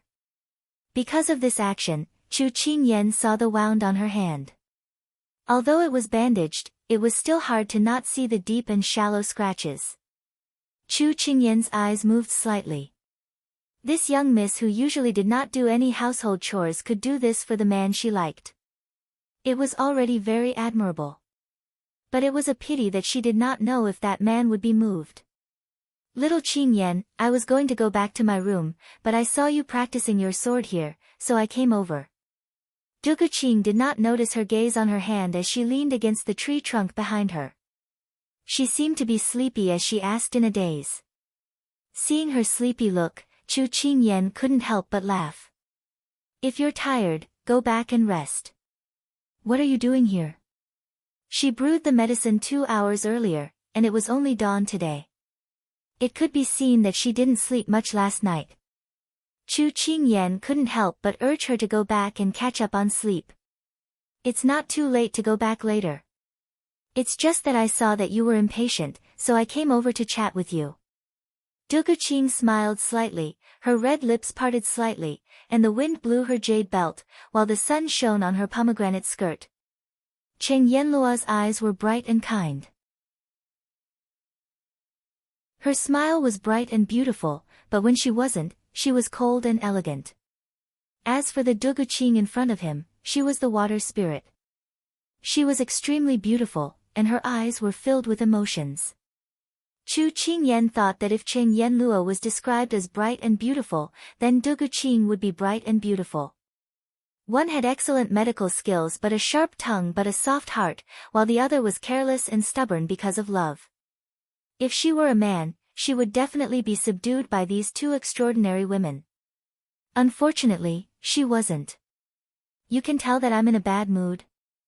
After Chu Qingyan came back to her senses, she was a little surprised when she heard what Duguqing said. Duguqing nodded honestly, then pointed at her face. Because your thoughts are written all over your face. Chu Qingyan was a little embarrassed when she heard this. She didn't think that she would be so obvious. Before she could say anything, she heard Duguqing continue. Little Qingyan, my mother once told me that we can have emotions, but smart people are good at hiding their emotions. That's why they live for a long time. If a person doesn't know how to hide their feelings, then they won't live long. Little Qingyan, you're still young, but you have to learn to be a smart person. Chu Qingyan was stunned. She didn't expect Duguqing to say such words to her. They seemed to be careless, but they were actually very reasonable. However, she was even more surprised that these words came from the mouth of this seemingly unscrupulous and innocent little girl. Suddenly, her face was pinched, and a pair of watery eyes magnified in front of her eyes. A voice as pleasant as a lark sounded in her ears. Little Qingyan, are you wondering why I suddenly said such words? Chu Qingyan snatched her face back from her hands. Although she was a little shocked, she didn't show it on her face. She raised her eyebrows and said with a smile, are you trying to say that you're just a little fox pretending to be a pig to eat a tiger? You little girl, you're a little interesting. Duguqing touched the hairpin on her head, her expression still bright and lovely. But I'm not pretending to be a pig. That animal is too ugly and doesn't match my noble status. I should say that I'm now a cute rabbit. She had learned the word cute from Chu Qingyan. At this time, she felt that it was very suitable for the situation, so she used it. My mother said that one has to be smart, or else one will accidentally lose one's life. I see that your group isn't simple. In this world, people are fickle, scheming, and fighting for power is a very normal thing. But in order to live a long life, you have to be smart and muddle-headed. Listening to Duguqing's earnest teachings, Chu Qingyan would be lying if she said that she wasn't surprised. Because if it was an ordinary young lady, she wouldn't say such words. Ordinary young ladies only cared about women's arts. How would they understand these fights for power? She narrowed her eyes. Dare I ask, Big Sister Rabbit, how did you see that our group isn't simple? Duguqing yawned, but she was still patient. Because the person in front of her was Xiao Su's fiancé, and Xiao Su was Yi Lingfeng's good friend. After so many days, she could see that Yi Lingfeng respected this good friend of his. Then, if she could pull Chu Qingyan into her camp and let Chu Qingyan talk to Xiao Su, would Yi Lingfeng change his view of her and accept her? Although the feasibility of this plan wasn't very high, it was better to kill 3,000 innocents than to let one go. Duguqing suppressed the sleepiness in her body and said slowly, your family's servants are extraordinary. They're not ordinary guards. Perhaps even the nobles can't afford to hire such guards who can fight against 100 people. They're well trained and have strict military discipline. They might be from the army. I'm not very knowledgeable, so I don't know which country's nobles are from. But I can be sure that you're not from Junlan, nor the Shang Kingdom, and definitely not from Jiang Kingdom. There was one point that she didn't mention. In fact, Just by looking at Xiao Su's noble aura, she could tell that he wasn't from an ordinary family. Don't ask her why she was so sure. It was because she grew up in such an environment. Chu Qingyan couldn't help but laugh. It turned out that this little fox in rabbit skin in front of her was really hiding something. It seemed that she had underestimated her previously. Then dare I ask big sister Dugu, what advice do you have for us? She didn't believe that Dugu Qing suddenly said all this without a plan.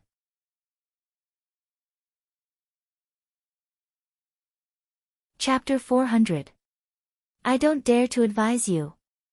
Dugu Qing waved her hand casually, then suddenly leaned close to Chu Qingyan with a faint smile on her face. Little Qingyan, can you do me a favor? Say it, help me get it, no matter what. Chu Qingyan was taken aback by the sudden enlargement of her face. Could this elder sister not be so flustered? Her watery eyes flickered with evil intentions. This favor is very simple. Tell your fiancé to tell him to speak to Yilingfeng. Advise him not to be a womanizer outside, and then cherish the people in front of him. Hearing this, Chu Qingyan leaned against the tree trunk even more leisurely, her eyes full of kindness, a sly smile flashing across her lips. She pretended to be surprised and said, How do you know about my relationship with the big ice cube? Dugu Qing raised her brows and smiled. Little Qingyan, everyone has eyes and ears. You didn't deliberately hide it, so it's very easy to find out.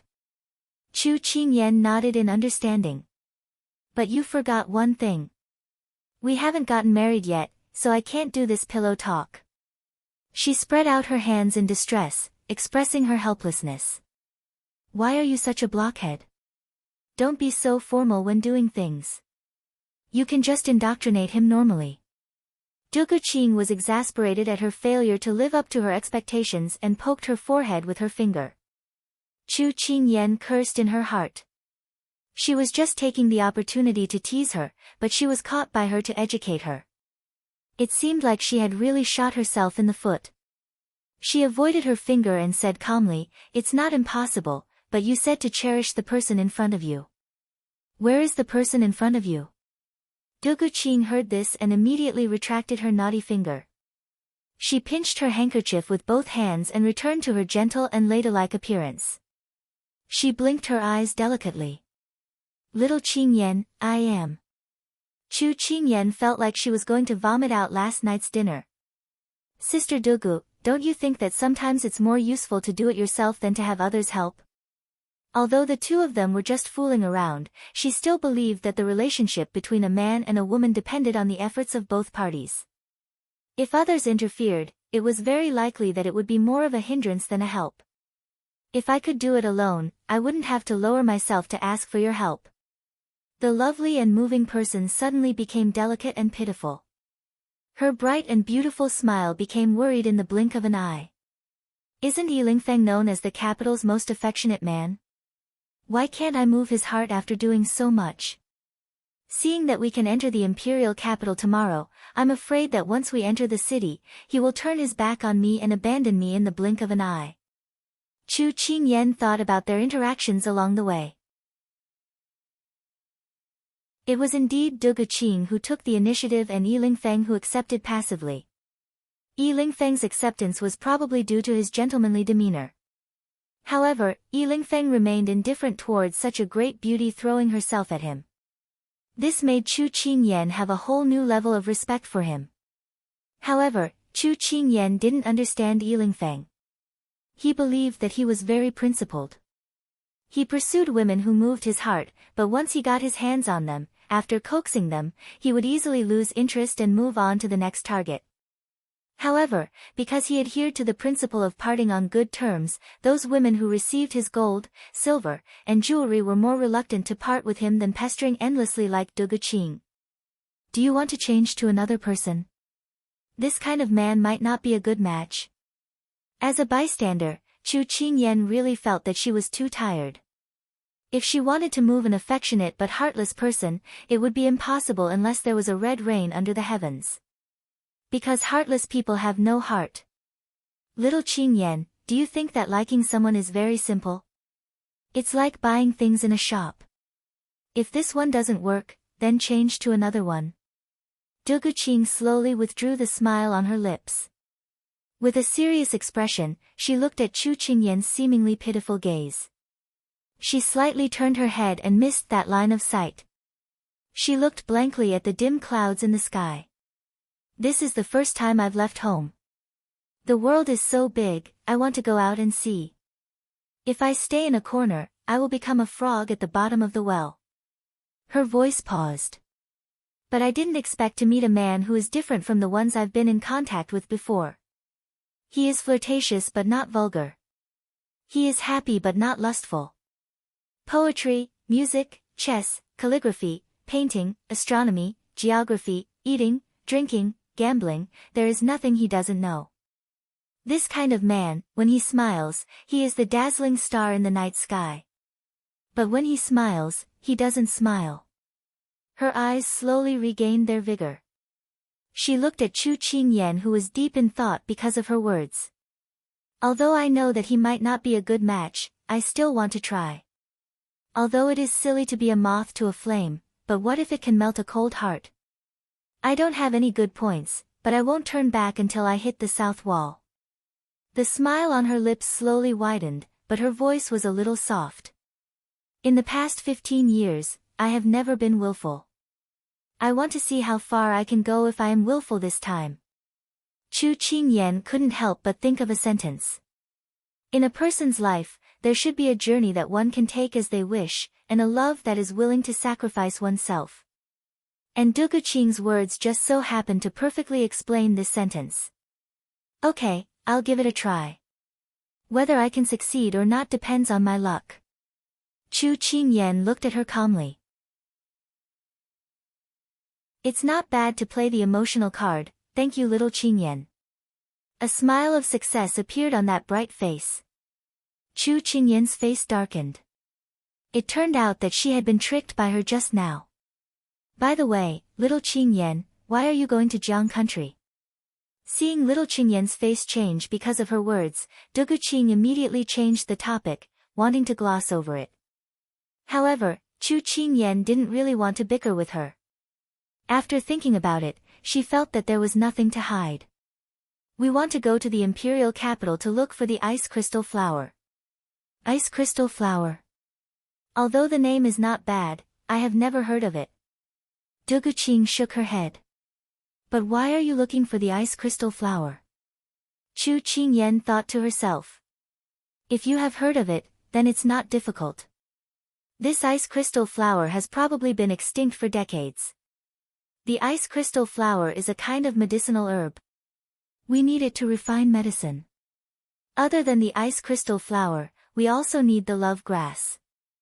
The ice crystal flower is still okay, at least we have some clues. This love grass is really hard to find. Speaking until here, Chu Qingyan sighed. This was also the reason why she was in such a bad mood.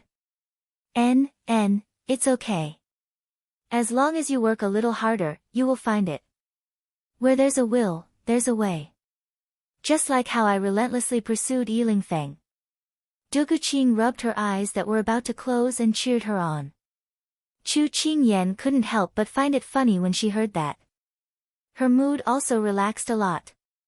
However, not long after, Chu Qingyan recalled the conversation in the courtyard. That figure with light footsteps, who kept rubbing his eyes and yawning as he left, often appeared in front of her eyes. It turned out that she didn't lie to her. What she said was all true. However, when the person who hit the wall and turned around, there was no spirit in his smile. Tragedy was to destroy all the beautiful things in front of others. When Chu Qingyan drew her sword again and calmly prepared to perform another set of swordsmanship, she didn't hear the muttering of the person who kept yawning as he left. Love grass, what a familiar name. Oh, I'm so sleepy. I'm going to catch up on my sleep.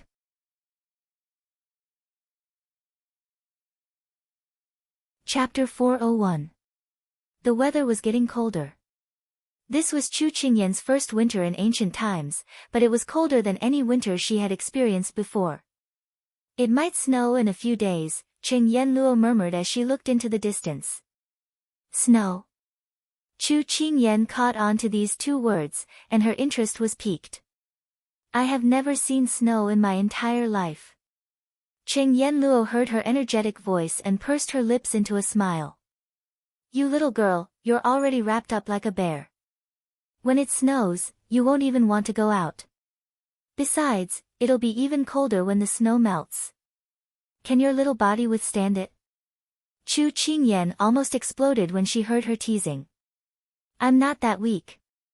Recently, I've been practicing martial arts and my body's ability to withstand the cold has improved a lot. This little wind and cold isn't a problem for me at all. Oh. Then you, Qing Yenluo deliberately stopped talking and looked her up and down. Chu Qingyan could clearly feel her malicious gaze. She lowered her head and looked at the 3 layers of clothes she was wearing. She was filled with grief and anger. She didn't stay any longer and turned to walk towards the culprit. I don't need to wear so much. I'm not afraid of the cold. She tugged at his sleeve and said with a sad face. Actually, even without Yenluo's reminder, she almost couldn't recognize herself when she saw the round person in the mirror. She really did look like a mini bear, and a chubby one at that. Is that so? The clear voice raised the last syllable with a hint of suspicion. Yes. She stiffened her neck and replied stubbornly. She thought that he would ignore her, but unexpectedly, when she raised her head to peek at him, a pair of ink-black eyes enlarged in front of her. Little girl, do you know why you don't feel cold? Why? Chu Qingyan stammered as she replied. The reason why people feel cold is because they wear too little clothes. The reason why you don't feel cold is because you wear enough clothes to withstand the cold. If you don't want to catch a cold again, then wear them obediently. Xiao Su's gaze swept across her somewhat dull eyes. He raised his hand and patted her head. Then, he straightened up and walked to a chair at the side to sit down. When Chu Qingyan came back to her senses, before she could respond, she heard a stifled laugh. Chu Qingyan turned around and glared at Qing Yenluo, who was shaking with laughter. She only looked away when she saw that Qing Yenluo had left. However, when Chu Qingyan turned to look at the person in front of her, her mind was no longer on the question of whether to wear more or less clothes. Her eyes were fixed on him. Perhaps no one knew that the man who was so busy every day, who only cared about the people, the court, and the royal family, would one day be discussing the issue of winter clothes with a girl in an unfamiliar and inconspicuous place. It was a world of difference. No one would believe him if he said it out loud. But it was happening right in front of him. And no one except her would see such a domestic conversation. Chu Qingyan tilted her head and sized up the person in front of her. His eyes were calm, without the sharp and cold look he had when they first met more than half a year ago. It was as if his sharpness had been ground away by the tribulations again and again. Washed away like this, it was as if only a calm and leisurely air was left. But she knew that such a person, regardless of whether he had walked from the clouds to the quagmire, could not hide his luxuriousness. For some people, it was their looks that made people unable to forget them. For some people, it was their talent that made people unable to forget them. However, in this world, there was a kind of person who could ignore his looks and inner qualities. With just a glance, he would be unforgettable for no reason. This kind of person could only be encountered by chance. But such a person was right in front of her eyes. Pa! A drop of cold water fell on her face, waking her up with a start. Big ice cube, what are you doing? She wiped the water droplets off her face and said gloomily. He retracted his finger and said with amusement, I'm trying to wake you up. Don't be in a daze again. Chu Qingyan snorted and sat down beside him. Sister Yenluo took your pulse just now and said that the snake kiss poison has entered a dormant period. You shouldn't wake up before the time limit is up. But she said that you must not use your internal energy and must not have too many emotional fluctuations. Otherwise, you might not be able to suppress the poison. When it came to serious matters, she did not seem like an ignorant 10-year-old girl. She looked serious, like an adult. Qing Yan. Xiaosu did not respond to her. Instead, he called out softly. His tone seemed to be mixed with a trace of helplessness, amusement, and affection. What's wrong? She wanted to say something, but he interrupted her. It was as if her long curly hair was stuck. She could only raise her head and ask. He suddenly stretched out his hand and gently touched her eyebrows with his plump index finger. It was no longer as cold as before. Instead, it was warm with the fragrance of ink as he stroked her eyebrows. Child, don't become an old woman in advance. She had said these words more than 7 or 8 times, but each time, it seemed as if it was the first time she had been so serious and cautious. He saw the deep creases between her eyebrows and couldn't help but want to smooth them out. He wanted her to live a carefree and happy life, not a life of worry and fear. Unfortunately, he couldn't do it in the end. Chu Qingyan slapped his hand away and said angrily, "You're complaining that I'm long-winded. Spit out." The word, spit out, meant annoyance. He knew that she always had these wonderful words in her words. Qingyan, let nature take its course. I'll fight for what I have to fight for. You don't have to put pressure on yourself. His eyes were bright and his smile was shallow. If one didn't look carefully, they wouldn't be able to see the smile lines at the corners of his eyes. You just have to be responsible for growing up healthily. Her angry cheeks immediately disappeared. She pursed her lips, but she didn't want to continue this topic. She felt that there was no end to this topic unless the ice crystal flower and the love grass were in front of her right now. I understand. Knowing that she didn't want to talk about this topic, Xiaosu was silent. Chu Qingyan scratched her head. Looking at the person who was suddenly covered with coldness, she suddenly thought of something to divert the big ice cube's attention. This morning, I met Duguqing in the courtyard. She asked me to give you some wind. What wind? Xiaosu raised his eyebrows, seeming to have guessed something. Of course it's about your romantic and elegant good friend. Chu Qingyan put her elbows on the table and her hands on her cheeks. She seemed to be in high spirits. Big Ice Cube, can you tell Yilingfeng to settle down? He's not young anymore. It's time to settle down. Don't think about those girls all day. If you let down a girl's good intentions, you'll be struck by lightning. You can also do a good deed. Let the world have one less heartless man and one more lover. Chu Qingyan used all her glib tongue, but the person in front of her didn't seem to be moved at all. I never meddle in other people's affairs. Xiaosu made her speechless. It seemed that she couldn't do what Duguqing asked her to do. But she was a little depressed. Then why do you keep meddling in my affairs? His cold eyes swept over. Are you someone else? Chu Qingyan shook her head in disappointment. No, I'm not. Good girl.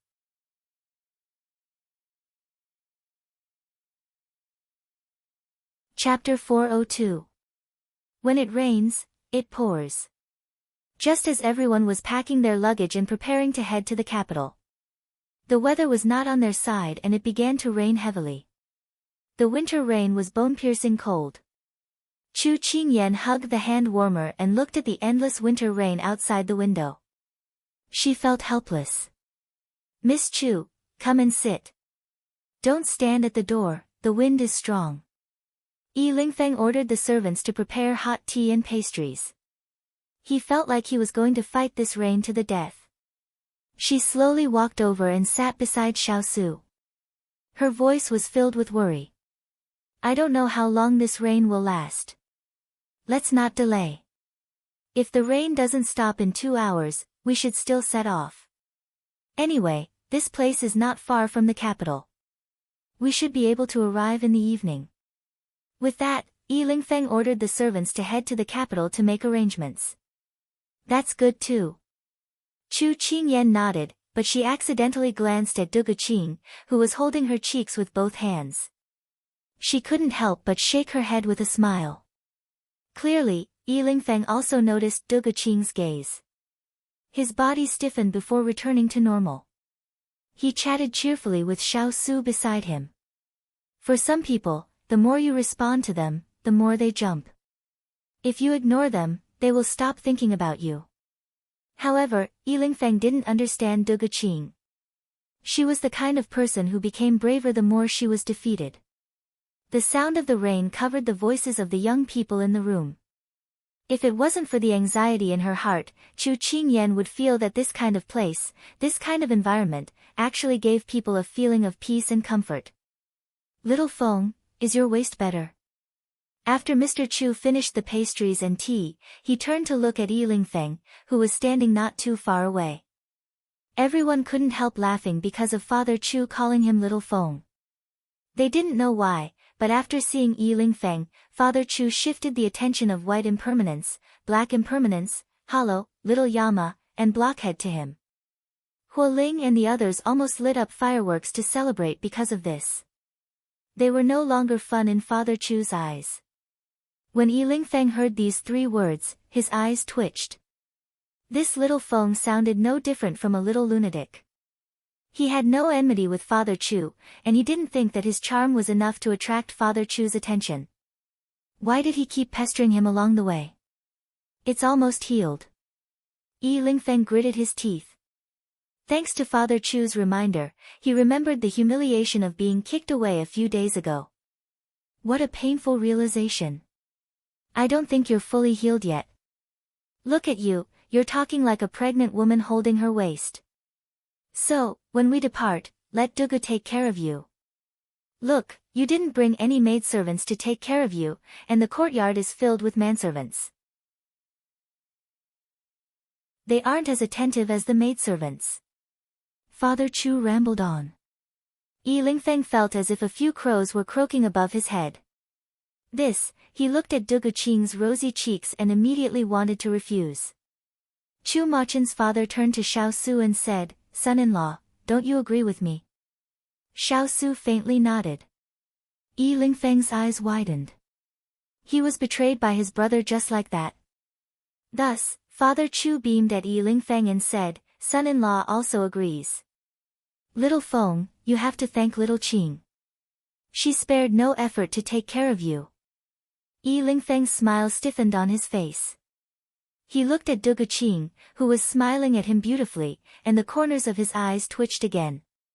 Although this Father Chu was silly, the things he did were always inconceivable.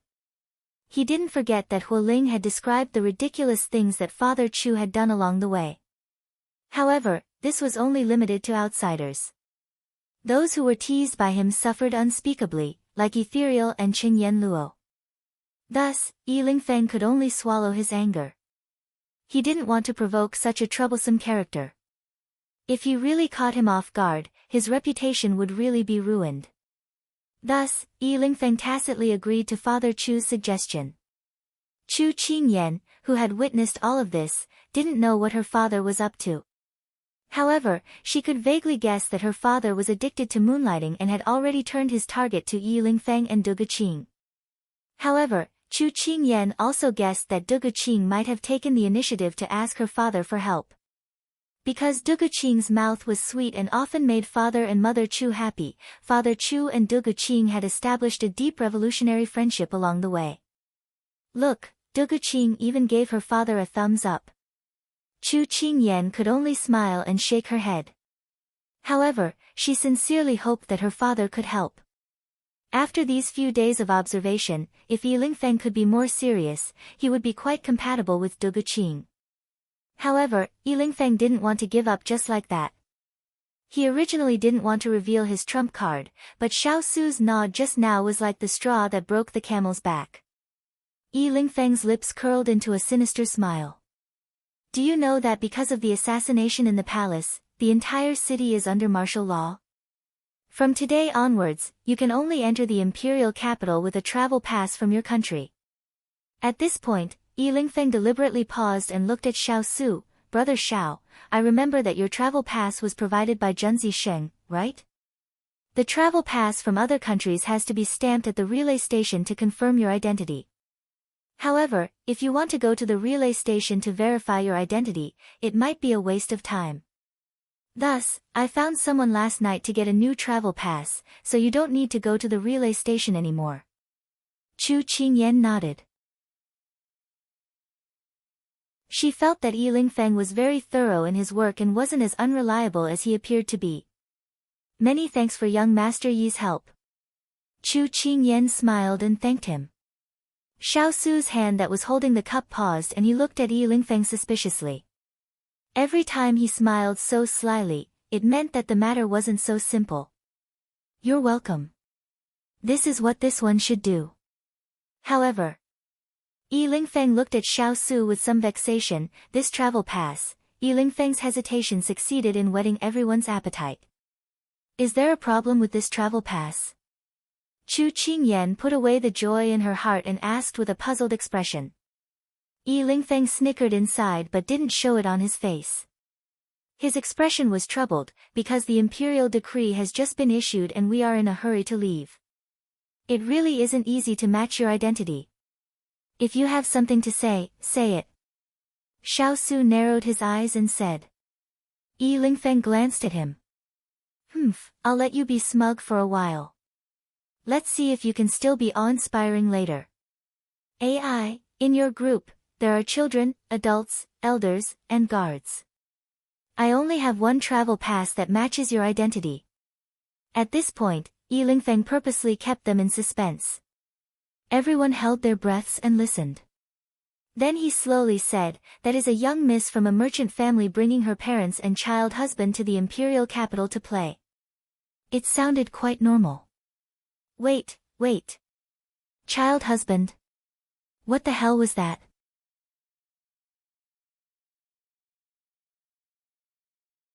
Chapter 403. Just like that, 2 hours passed and the rain gradually became lighter.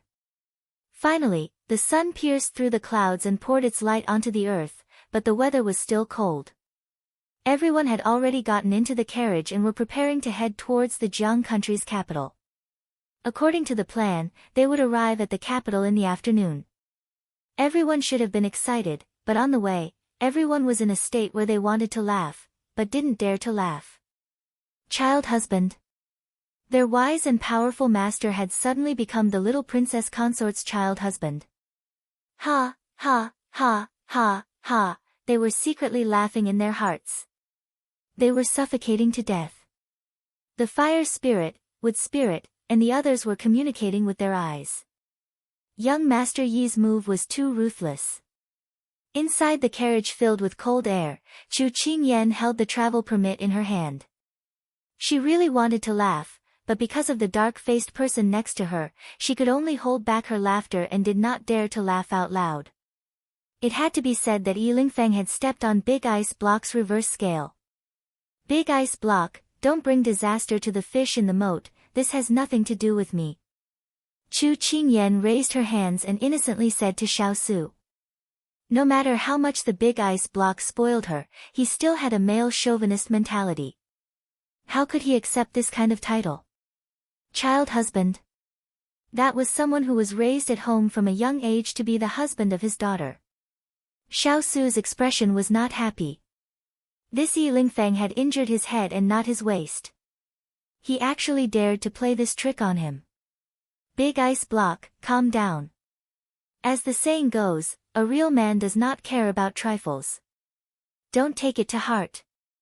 Chu Qingyan could feel the ice-cold aura around him that could freeze people to death. She rolled her eyes and tried to persuade him. It was a pity that Xiao Su did not buy it. He closed his eyes and leaned against the couch, resting his mind. It was good to not care about trifles, but it was a big mistake to lose integrity.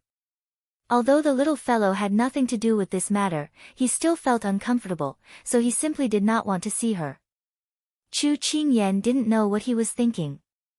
Looking at his cold face, she scratched her head and suddenly blamed Yi Lingfeng. It turned out that this person came to drive a wedge between her and the ice cube. That's enough. Next time, don't let her catch him. Be careful that she won't let him off easily. Although she was angry, Chu Qingyan still knew what was important. The most important thing now was to comfort Big Ice Cube's hurt heart. A wounded heart? If Xiao Su knew about this, he would probably snort disdainfully. What a joke. Was such a small matter worth him getting hurt? Chu Qingyan kept the travel permit and leaned forward. She asked in a soft voice, Big Ice Cube, are you angry? No, Xiao Su replied casually without opening his eyes. His voice was hard, and it was obvious that he did not mean what he said. Chu Qingyan scratched her head. What was the Big Ice Cube angry about? Was it because he felt that being a child husband was a disgrace to him, the great lord? She didn't think much about it.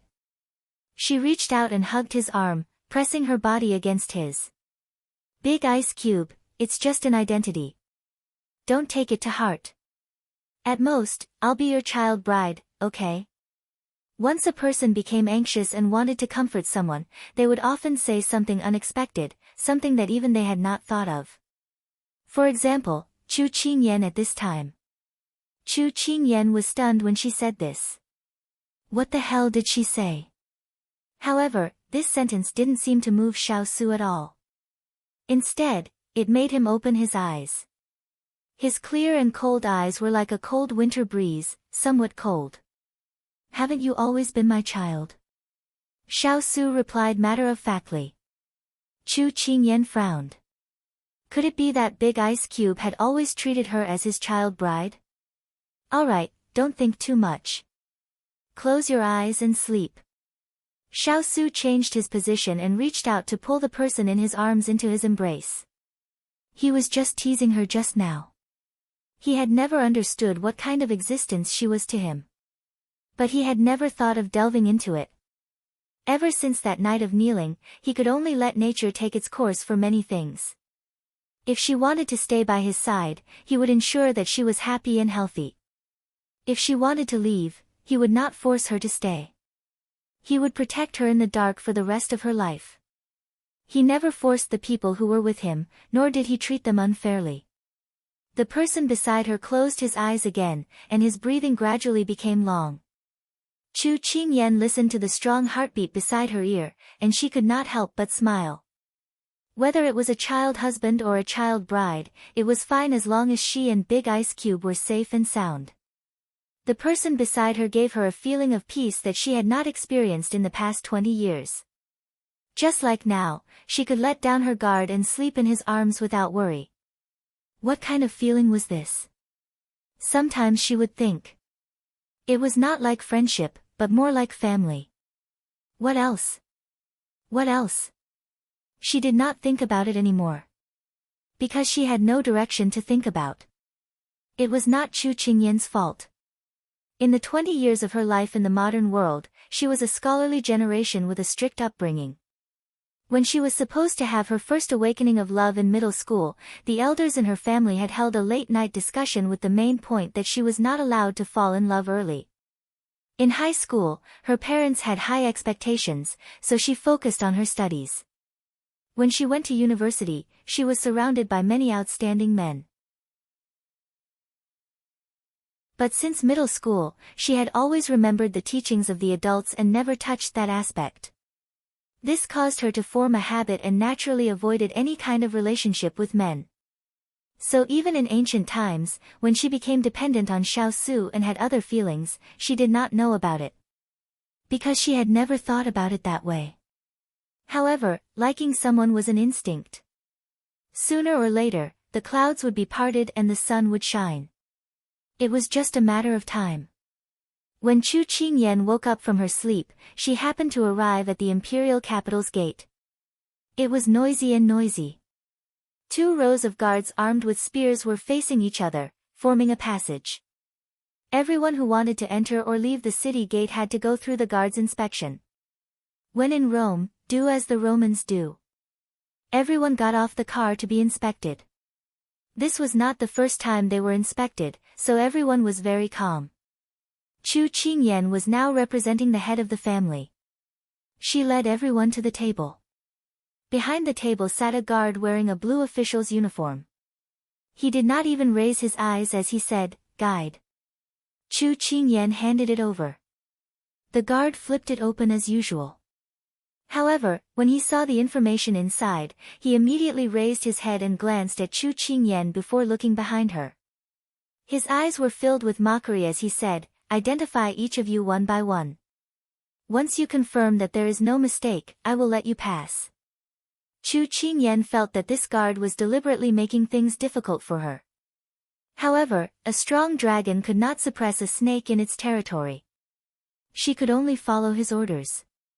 "This is my father, my mother, my family's maidservant, my family's servant, my family's child husband dash." Chu Qingyan pointed out the order in which they stood. Chu Qingyan did not miss that when she pointed at the big ice block and said the 3 words child husband, the onlookers roared with laughter. She frowned. The guard looked at Xiao Su, who was not good-looking, and the ridicule at the corner of his mouth deepened. "You are this young lady's child husband dash. Look at your physique. Of all things, you can be someone's child husband, isn't this the behavior of a coward?" As soon as he finished speaking, Chu Qingyan felt her entire body turn cold. "It's over." The big ice block was angry.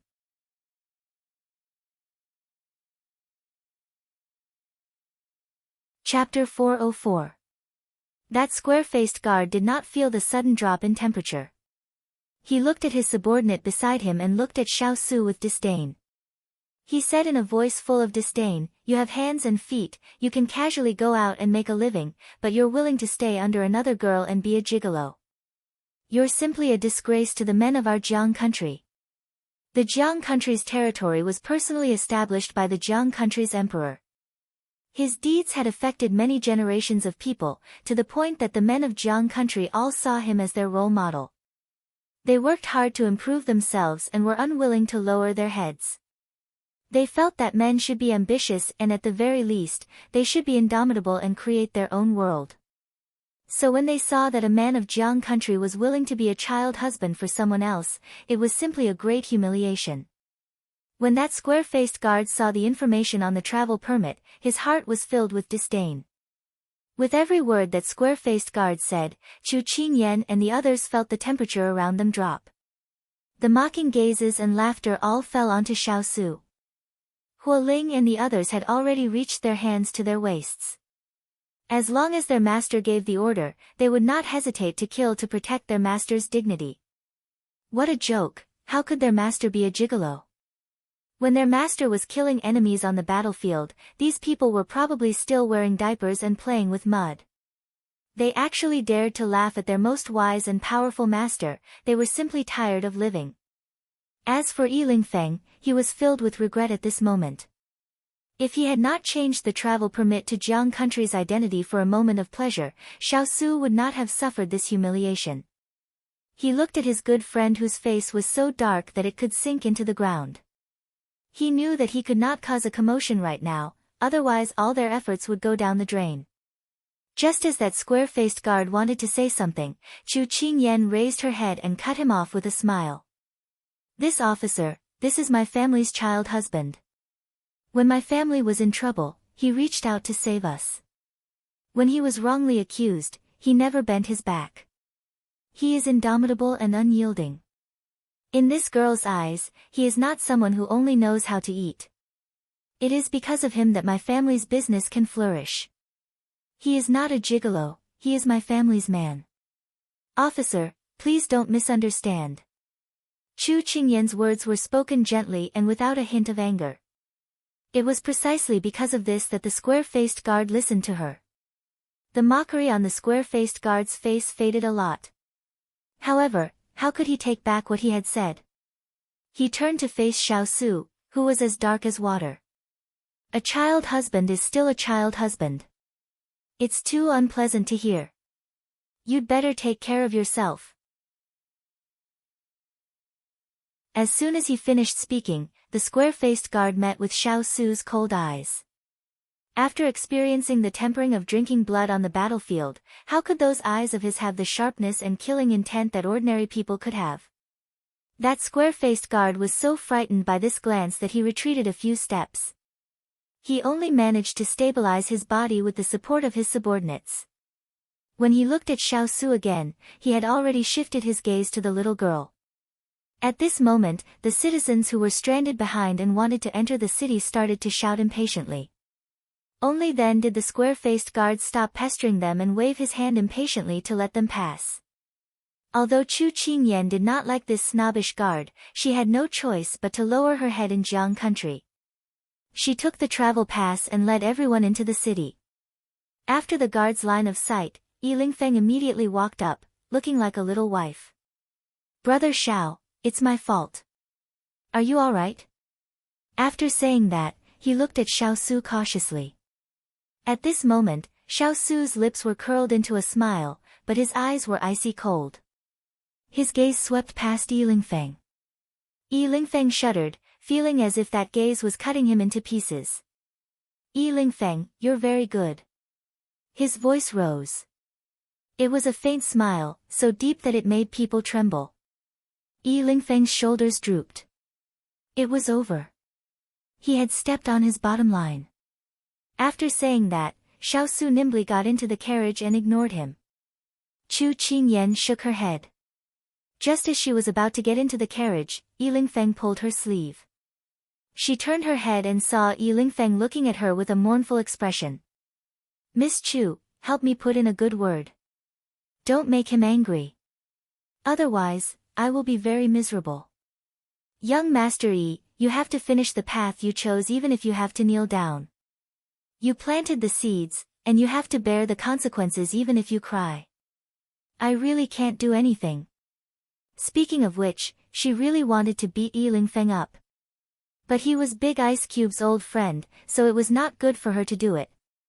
In any case, he had to pay for what he did. After saying that, Chu Qingyan got into the carriage with a leap, leaving Yi Lingfeng's face carefree. He had left in a state of withering and never coming back. This time, he had gone too far. "Big brother Lingfeng, don't worry. If you're afraid of revenge, we'll leave first. Moreover, they also need you now. They won't make a move on you so quickly. Don't worry." Du Guqing walked up and comforted him. Yi Lingfeng turned his head. It was like he had grabbed onto a life-saving straw. "Are you serious?" "Of course it's real. It's more real than a pearl," Du Guqing said seriously. Yi Lingfeng immediately relaxed. This was the first time he felt that Du Guqing was pleasing to the eye. Hearing the conversation outside the carriage, Chu Qingyan raised her brows. Offending Big Ice Cube, he wouldn't let him off so easily. She turned to look at the person beside her. At this time, Xiao Su no longer had the evil aura he had before. "Big Ice Cube, you don't have to care about what others say. Our identities are just a disguise." She knew that men placed great importance on their face. And the higher the status, the more important it was. Big Ice Cube had a high status in Sichuan Kingdom. Even if those people were scheming against him, no one could embarrass him in public. So she could only do her best to comfort him. "I know," Xiao Su calmly replied. Chu Qingyan nodded. Big Ice Cube was a very generous person. He wouldn't care about these small things. But, she had underestimated a man's sense of righteousness. "Huoling," Xiao Su spoke. "This subordinate is here." Huoling immediately appeared by the window. "Spread the news of Yi Lingfeng's return," Xiao Su calmly said. Hearing this, Huoling revealed an excited expression. Yi Lingfeng had stayed in the imperial capital for so many years and had provoked many women. Although Yi Lingfeng had cleanly gotten rid of them, it didn't mean that these women thought the same way. One could imagine how many women would move once the news of him spread out.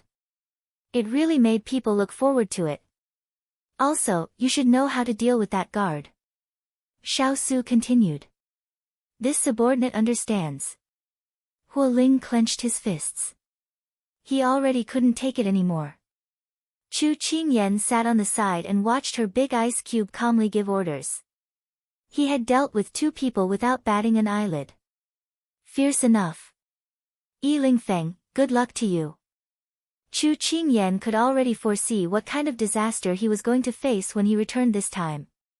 He could offend anyone, but offending her big ice cube was the same as digging his own grave.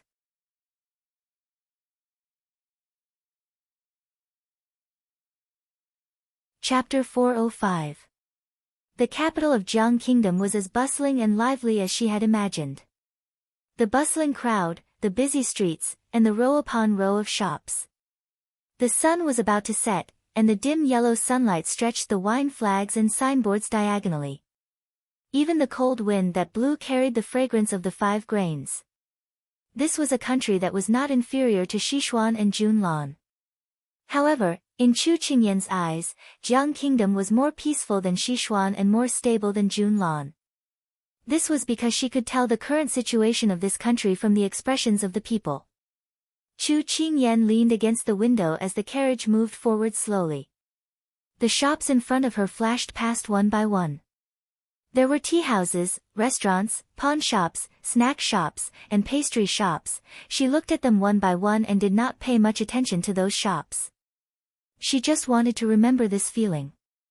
After dusk, the world was peaceful, and it made people unknowingly relax.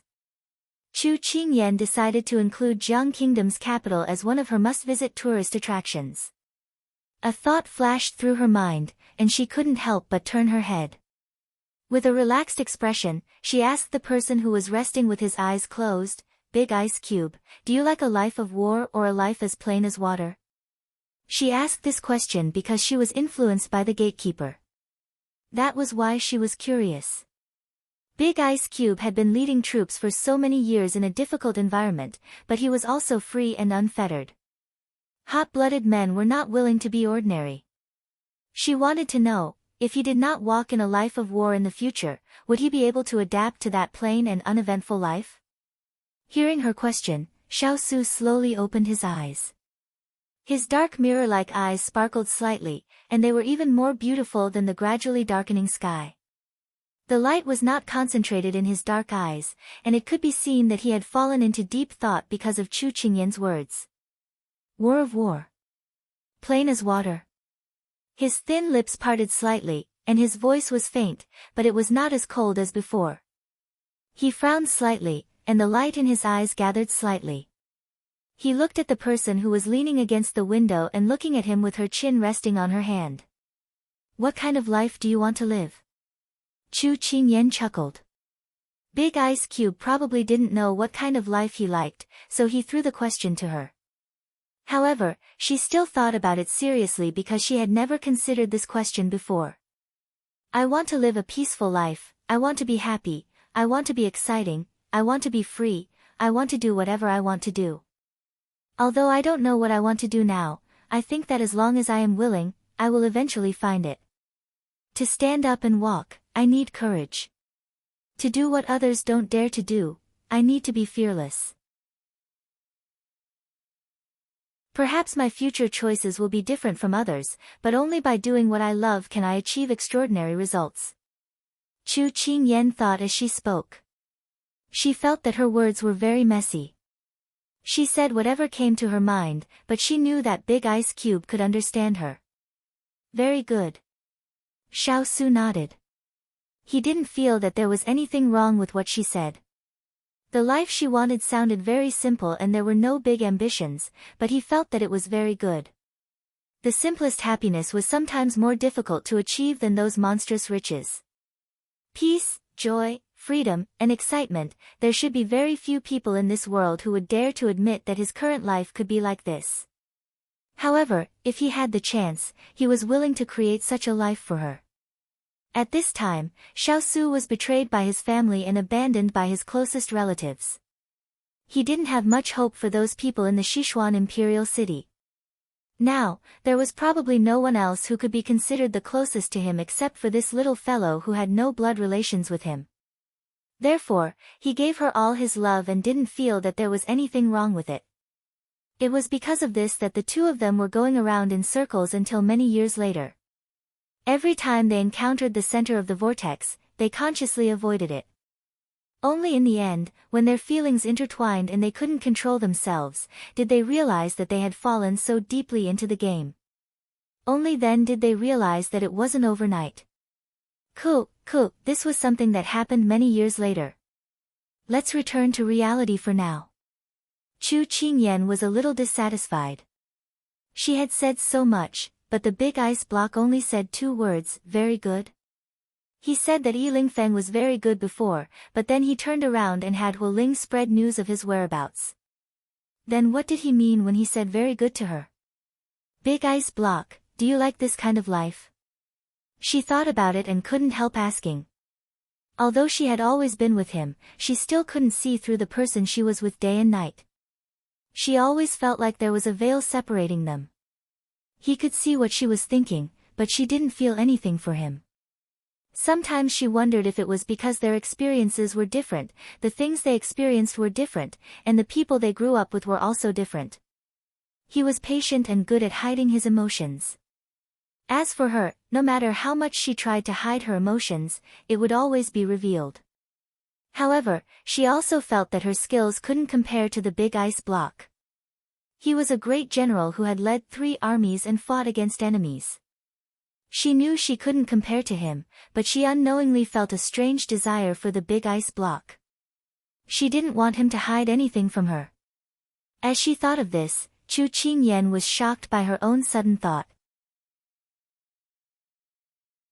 Was she possessed? Otherwise, why would she let her imagination run wild? Xiao Su did not notice a certain person's frown. He brushed the clothes on his knees and his face was calm. When we finish our trip to Jiang country, I'll experience what kind of life you want with you. Because he also didn't know what kind of life he wanted to live. In the past, his path had been arranged, and he had been forced to walk it on his own initiative. This was the first time someone had asked him what kind of life he wanted to live. This was also the first time he had seriously thought about it. So he could still choose the path he wanted to walk. This kind of feeling was somewhat unfamiliar, but there was an indescribable curiosity and joy in his heart. Chu Qingyan, who was still immersed in her vexed mood, heard him say this and a smile spread between her brows. She nodded heavily, okay. The carriage had already slowly driven into the Yi residence. All the warm sunlight was shut outside the door. The sky suddenly turned dark. The lanterns were lit and the night of the imperial capital slowly began. After entering the Yi residence, everyone was tired from running around. They didn't have the mood to appreciate the magnificent and beautiful scenery of the Yi residence and went to rest early under Yi Lingfeng's arrangement. However, there were a few people who took advantage of the darkness to climb out of the Yi residence. One person ran through the streets, one ran to the restaurants, and one ran to the tea house. Hey, have you heard? Yi family's young master went out and returned to the residence. I saw Yi family's young master ride a carriage back to the residence today.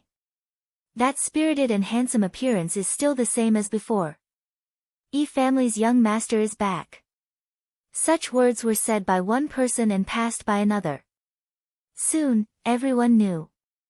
Hu Ling and the rest had a carefree smile as they turned around and returned to the residence. Everything was carried out silently.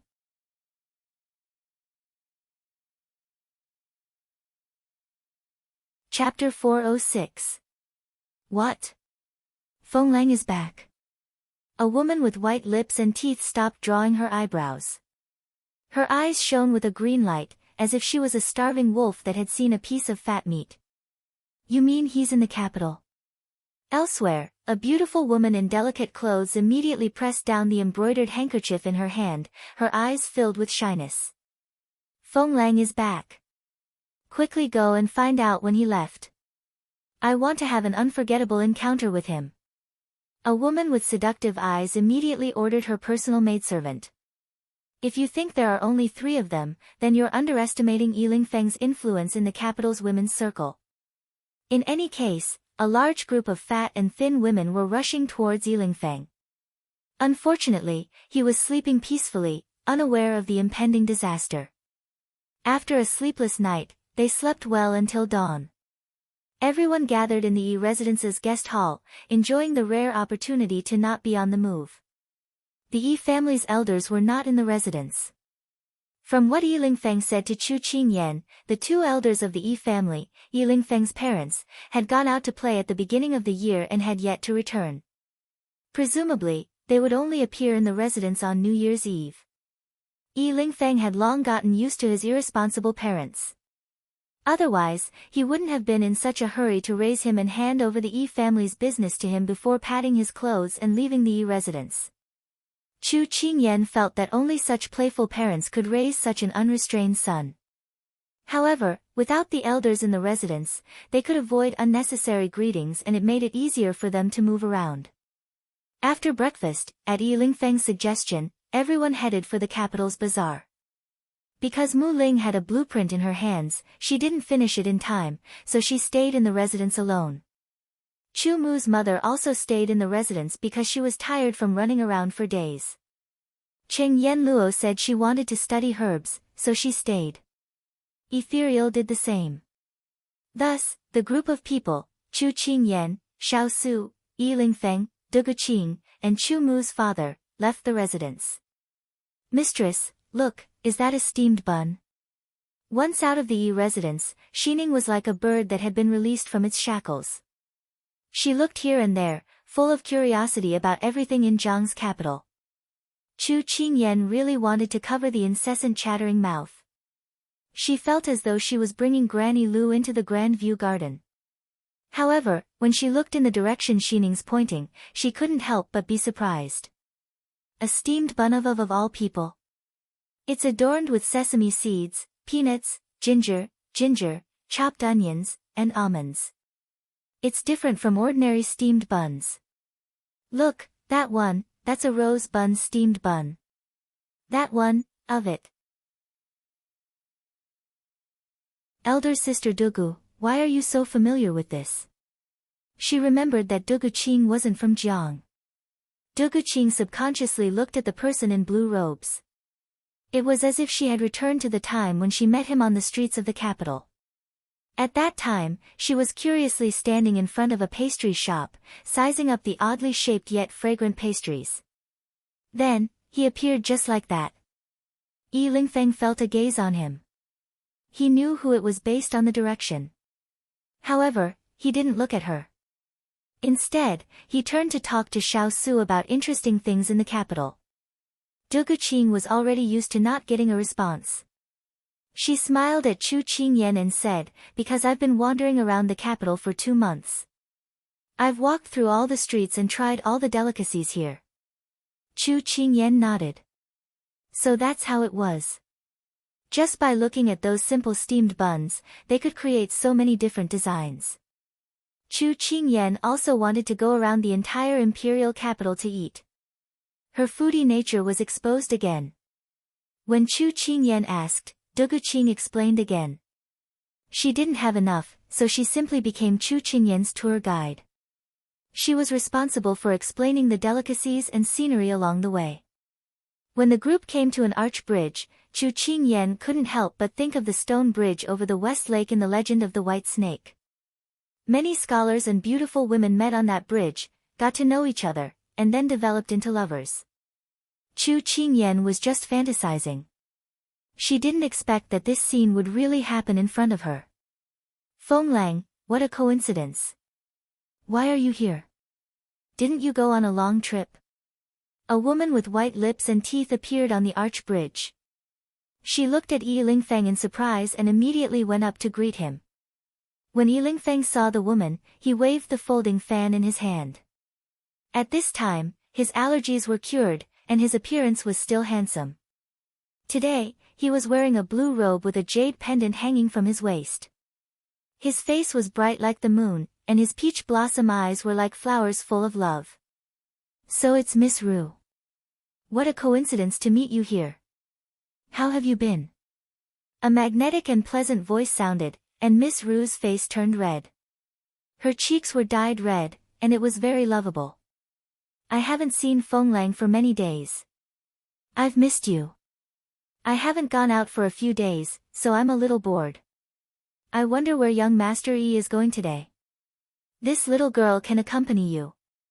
Miss Ru said shyly. When Du Guqing saw this scene, she coldly snorted, In broad daylight, you have no shame. Chu Qingyan was closer to Dugu Qing, and when she heard this, she couldn't help but look at Dugu Qing. She saw that Dugu Qing was still rather calm, and she was surprised. If it were her, she would have already gone up to Yi Lingfeng. She couldn't tolerate the man she liked flirting with another woman. Before Yi Lingfeng could answer, a woman walked up the stone steps. She was gentle and graceful, charming and delicate. She was another beautiful woman. What a coincidence. Fenglang, why are you here? When did you come back? When the woman saw Yi Lingfeng, she walked over shyly. Yi Lingfeng replied with a smile, Miss Lin, I just came back not long ago. I didn't expect to see you here. Miss Lin covered her mouth with a brocade handkerchief and smiled. Of course, you didn't expect that I would send someone to guard your mansion's entrance. As soon as they saw you come out, they rushed over. At this moment, Miss Ru and Miss Lin looked at each other. They could see the hostility in each other's eyes. But before they could spark, another 3 or 4 women appeared from the two ends of the arched bridge. They were chattering and wearing heavy makeup. Their target was very clear. They went straight for Yi Lingfeng. It was the same opening speech, as if they were in cahoots. Fenglang, what a coincidence. You're here too. When Yi Lingfeng heard this, the corner of his eyes twitched. To him, a beauty in front of him was a visual pleasure. But if it was a large group of people, it wasn't a visual pleasure. It was a demonic pressure.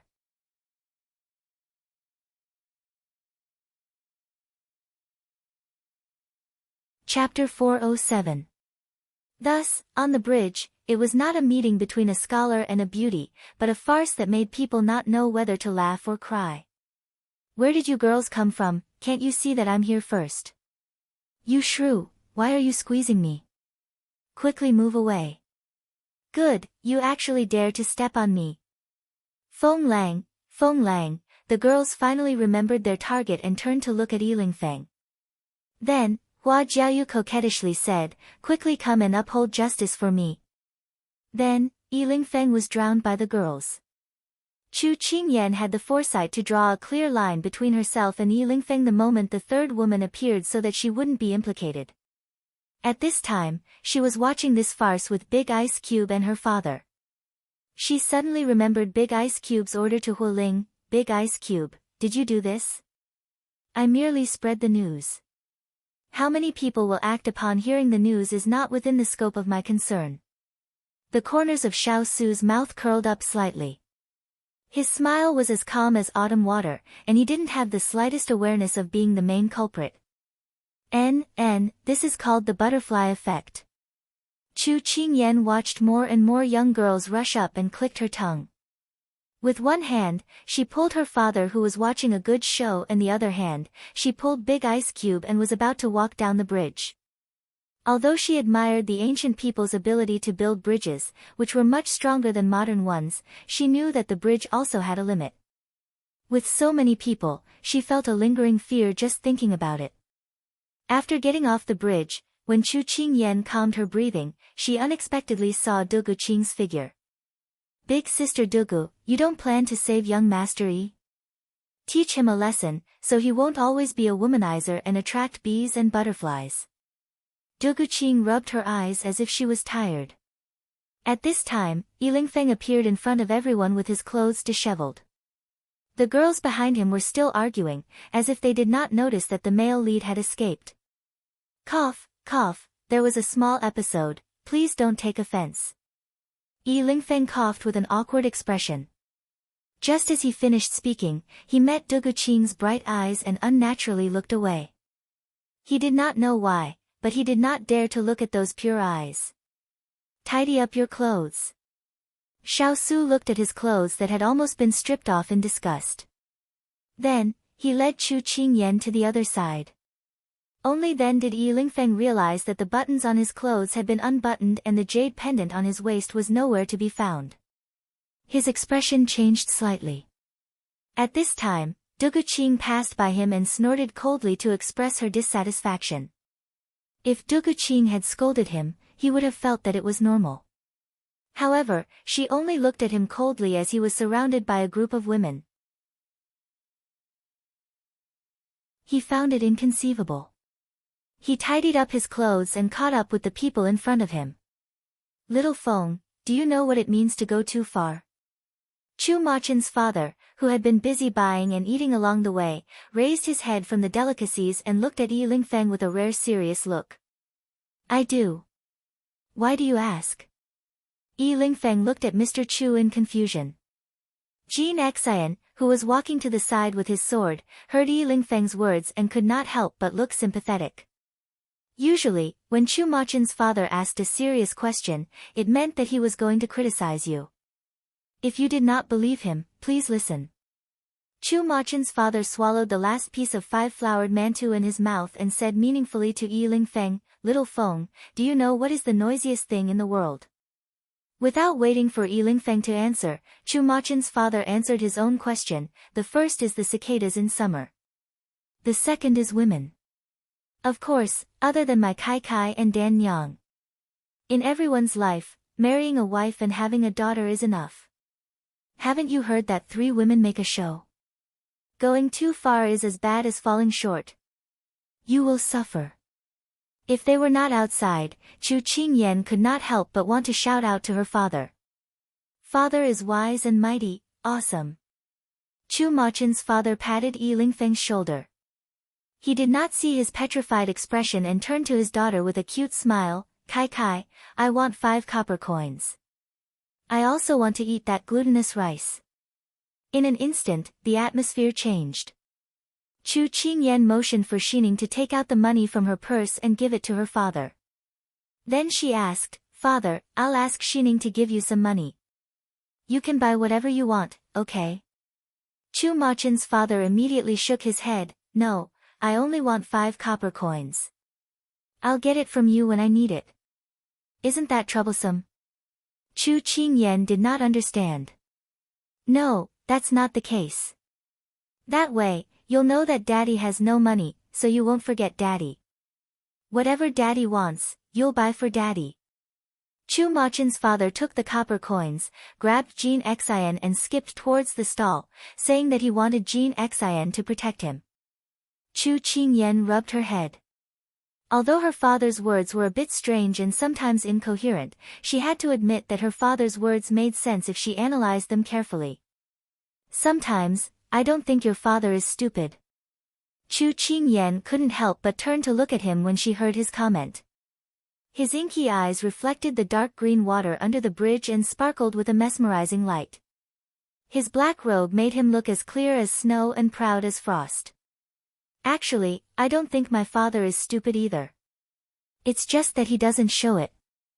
Yen Luo didn't come out today because she wanted to study her father's condition and find a way to treat him as soon as possible.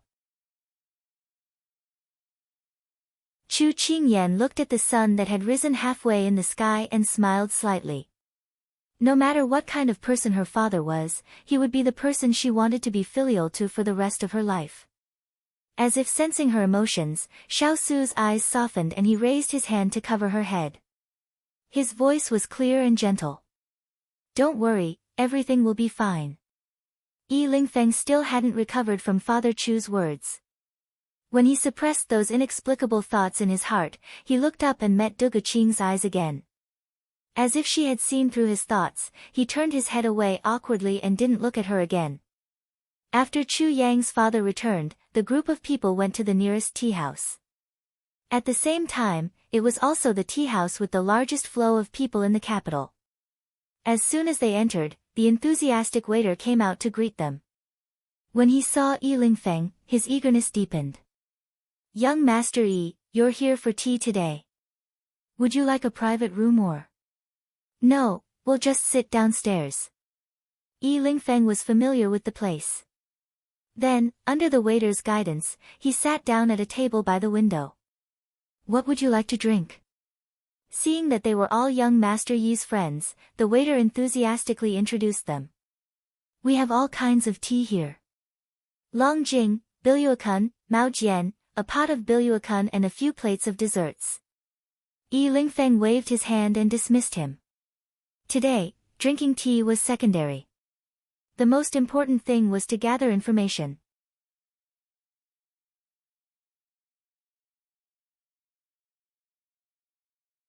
Chapter 408.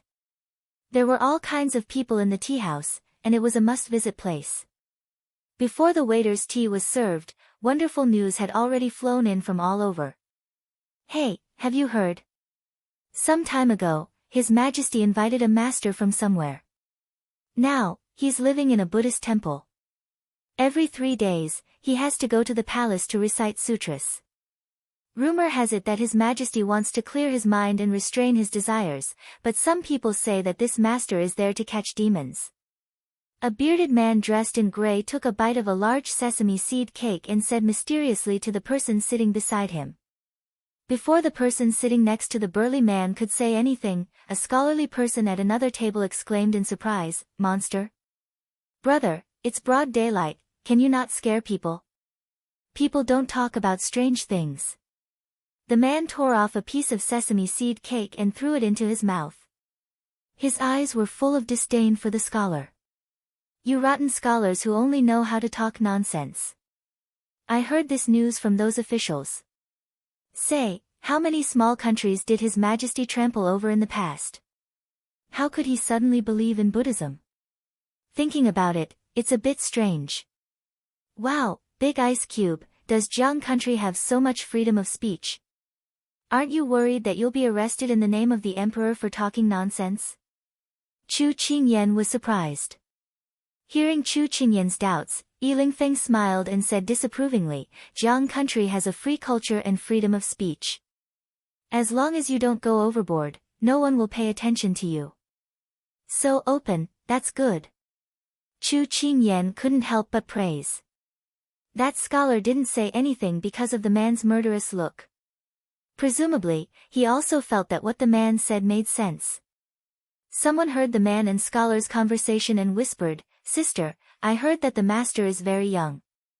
He doesn't seem to be in his 20s yet. He has a dignified appearance. The last time I saw him on the street, I felt that it was a pity that such a man entered Buddhism." A woman's voice cut in, "I've seen the Buddhist monk you're talking about. Immaculately dressed, with a dignified appearance. If I were to use something to describe him, I can only think of the noble and proud Buddhist lotus." After saying that, the girls cupped their faces and became infatuated.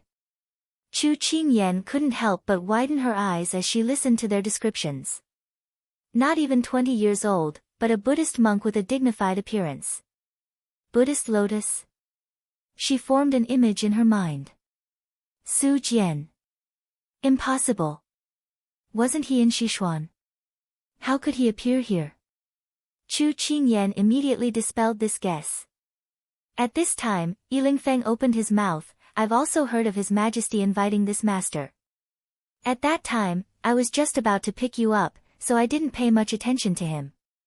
But to be honest, that big man's words are somewhat reasonable. His Majesty fought on the battlefield in his early years, and his hands were covered in blood. If he invited a monk to recite sutras, it's simply a rumor because this reason sounds too far-fetched." "What's the reason? Is it really a ghost hunt?"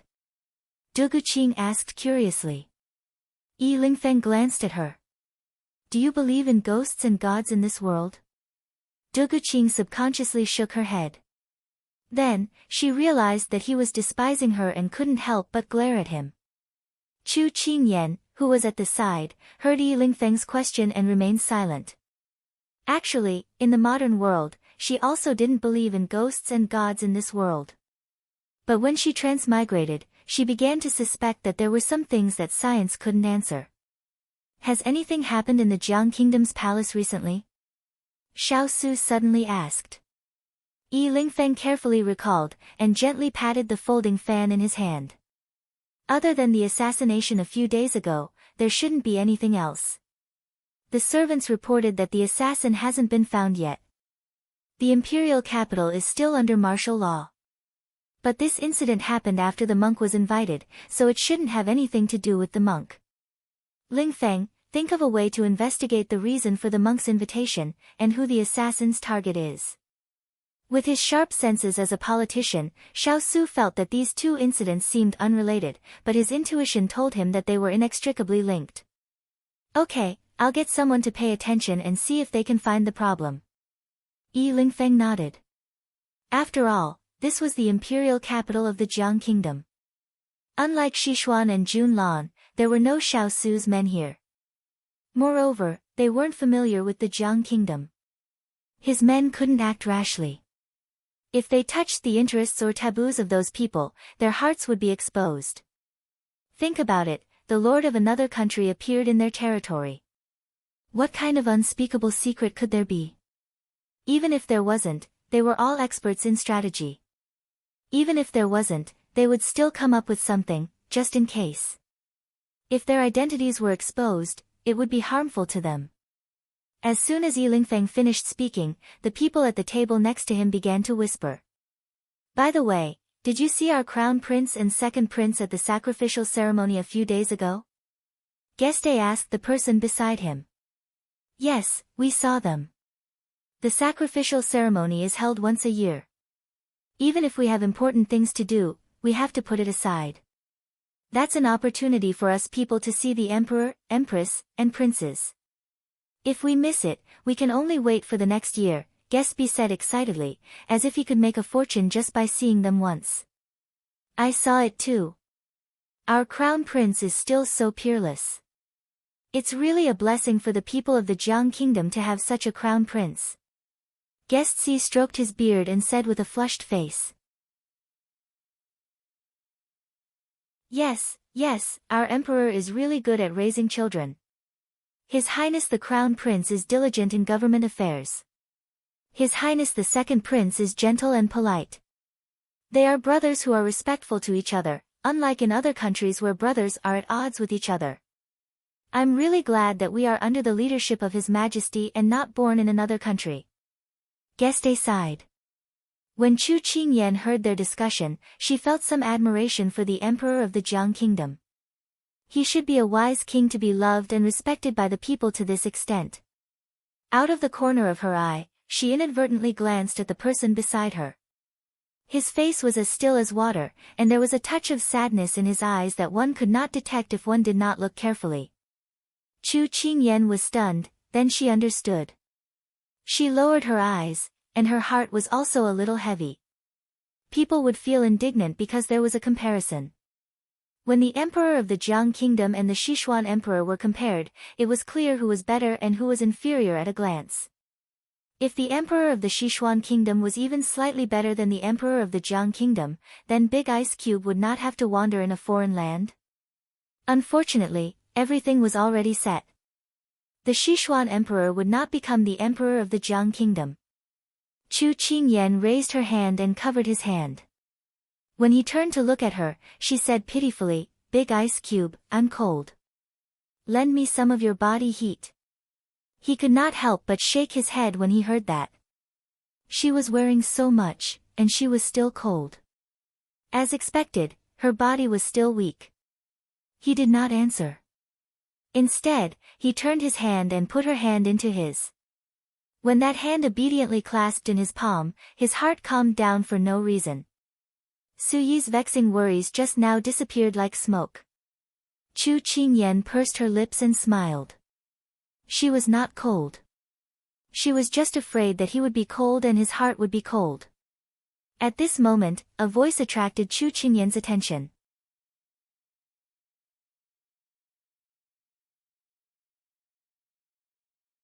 Chapter 409. When everyone was praising the emperor of the Jiang kingdom and the two princes, a voice suddenly rang out. By the way, have you seen the third princess? A handsome young man asked. The third princess? Everyone was stunned by the question and then shook their heads. Customer C said to the young man, the third princess hasn't participated in the ceremony from last year to this year's ceremony. This old man misses the third princess very much. She doesn't have the airs of a princess and treats people gently. I heard that last year, a child ran under her imperial chariot. She immediately ordered people to stop the carriage and carried the child out before continuing on. She said that it didn't matter if the auspicious hour was delayed. Back then, this old man was successfully convinced by the third princess. Our third princess really has a bodhisattva's heart. Yes, our third princess is so kind. It's a pity that she met a bad man. Customer D turned around and discussed with everyone. Why do you say that the third princess met a bad man? Chu Qingyan, who was listening to everyone's discussion, couldn't help but ask when they didn't get to the point after a long time. As soon as Chu Qingyan spoke, those people all turned to look at her. The hostility in their eyes was obvious, as if Chu Qingyan had asked a very wrong question. Chu Qingyan was a little innocent. She only asked a question and didn't do anything evil. Why was everyone looking at her with gritted teeth? Yi Lingfeng, who was on the side, immediately tried to smooth things over. Everyone, I'm sorry. This is my distant cousin's first time in the imperial capital. She doesn't know what happened. Please don't take offense. Only then did those people withdraw the hostility in their eyes.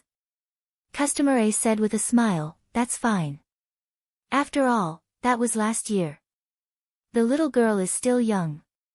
It's normal that she doesn't know. Chu Qingyan immediately acted like a child. What happened last year? Can you tell me? As soon as she finished speaking, the handsome young man answered with a somewhat unpleasant expression. This matter has to be told from a long time ago.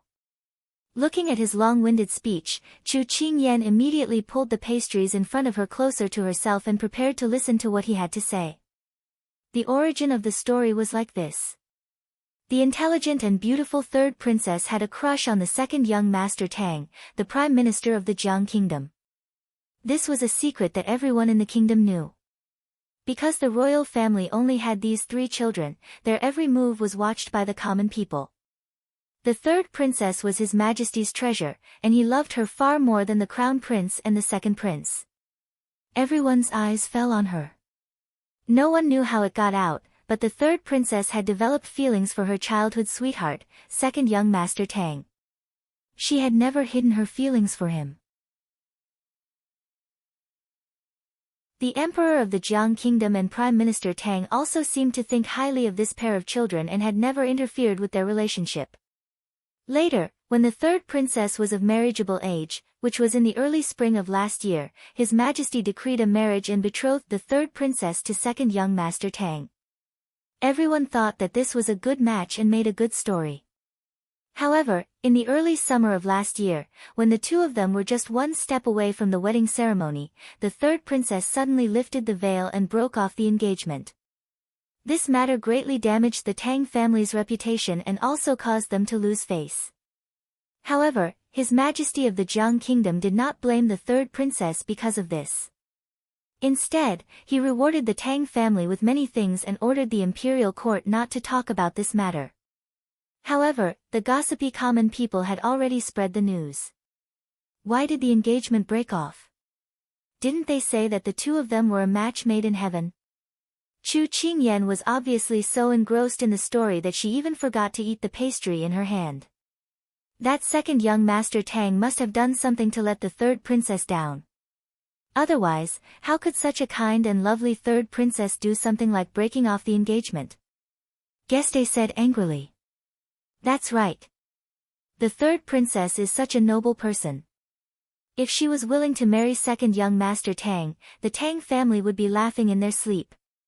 However, this kind of thing just had to happen at this juncture. Other than second young master Tang doing something to let the princess down, we can't think of any other reason. Guest C snorted coldly. Although it had been a year and a half, this matter seemed to have happened just yesterday. This was because these guests looked very agitated, as if they wanted to skin second young master Tang alive. However, it could be seen that the third princess was very popular among the common people.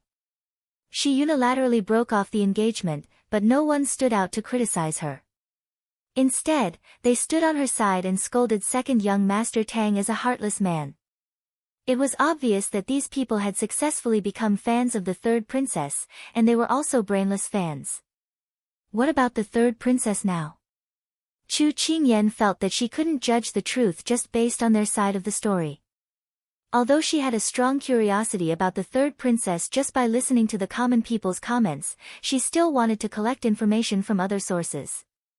The handsome young man who told the whole story was obviously also a brainless fan of the third princess. When he heard this question, he became dejected.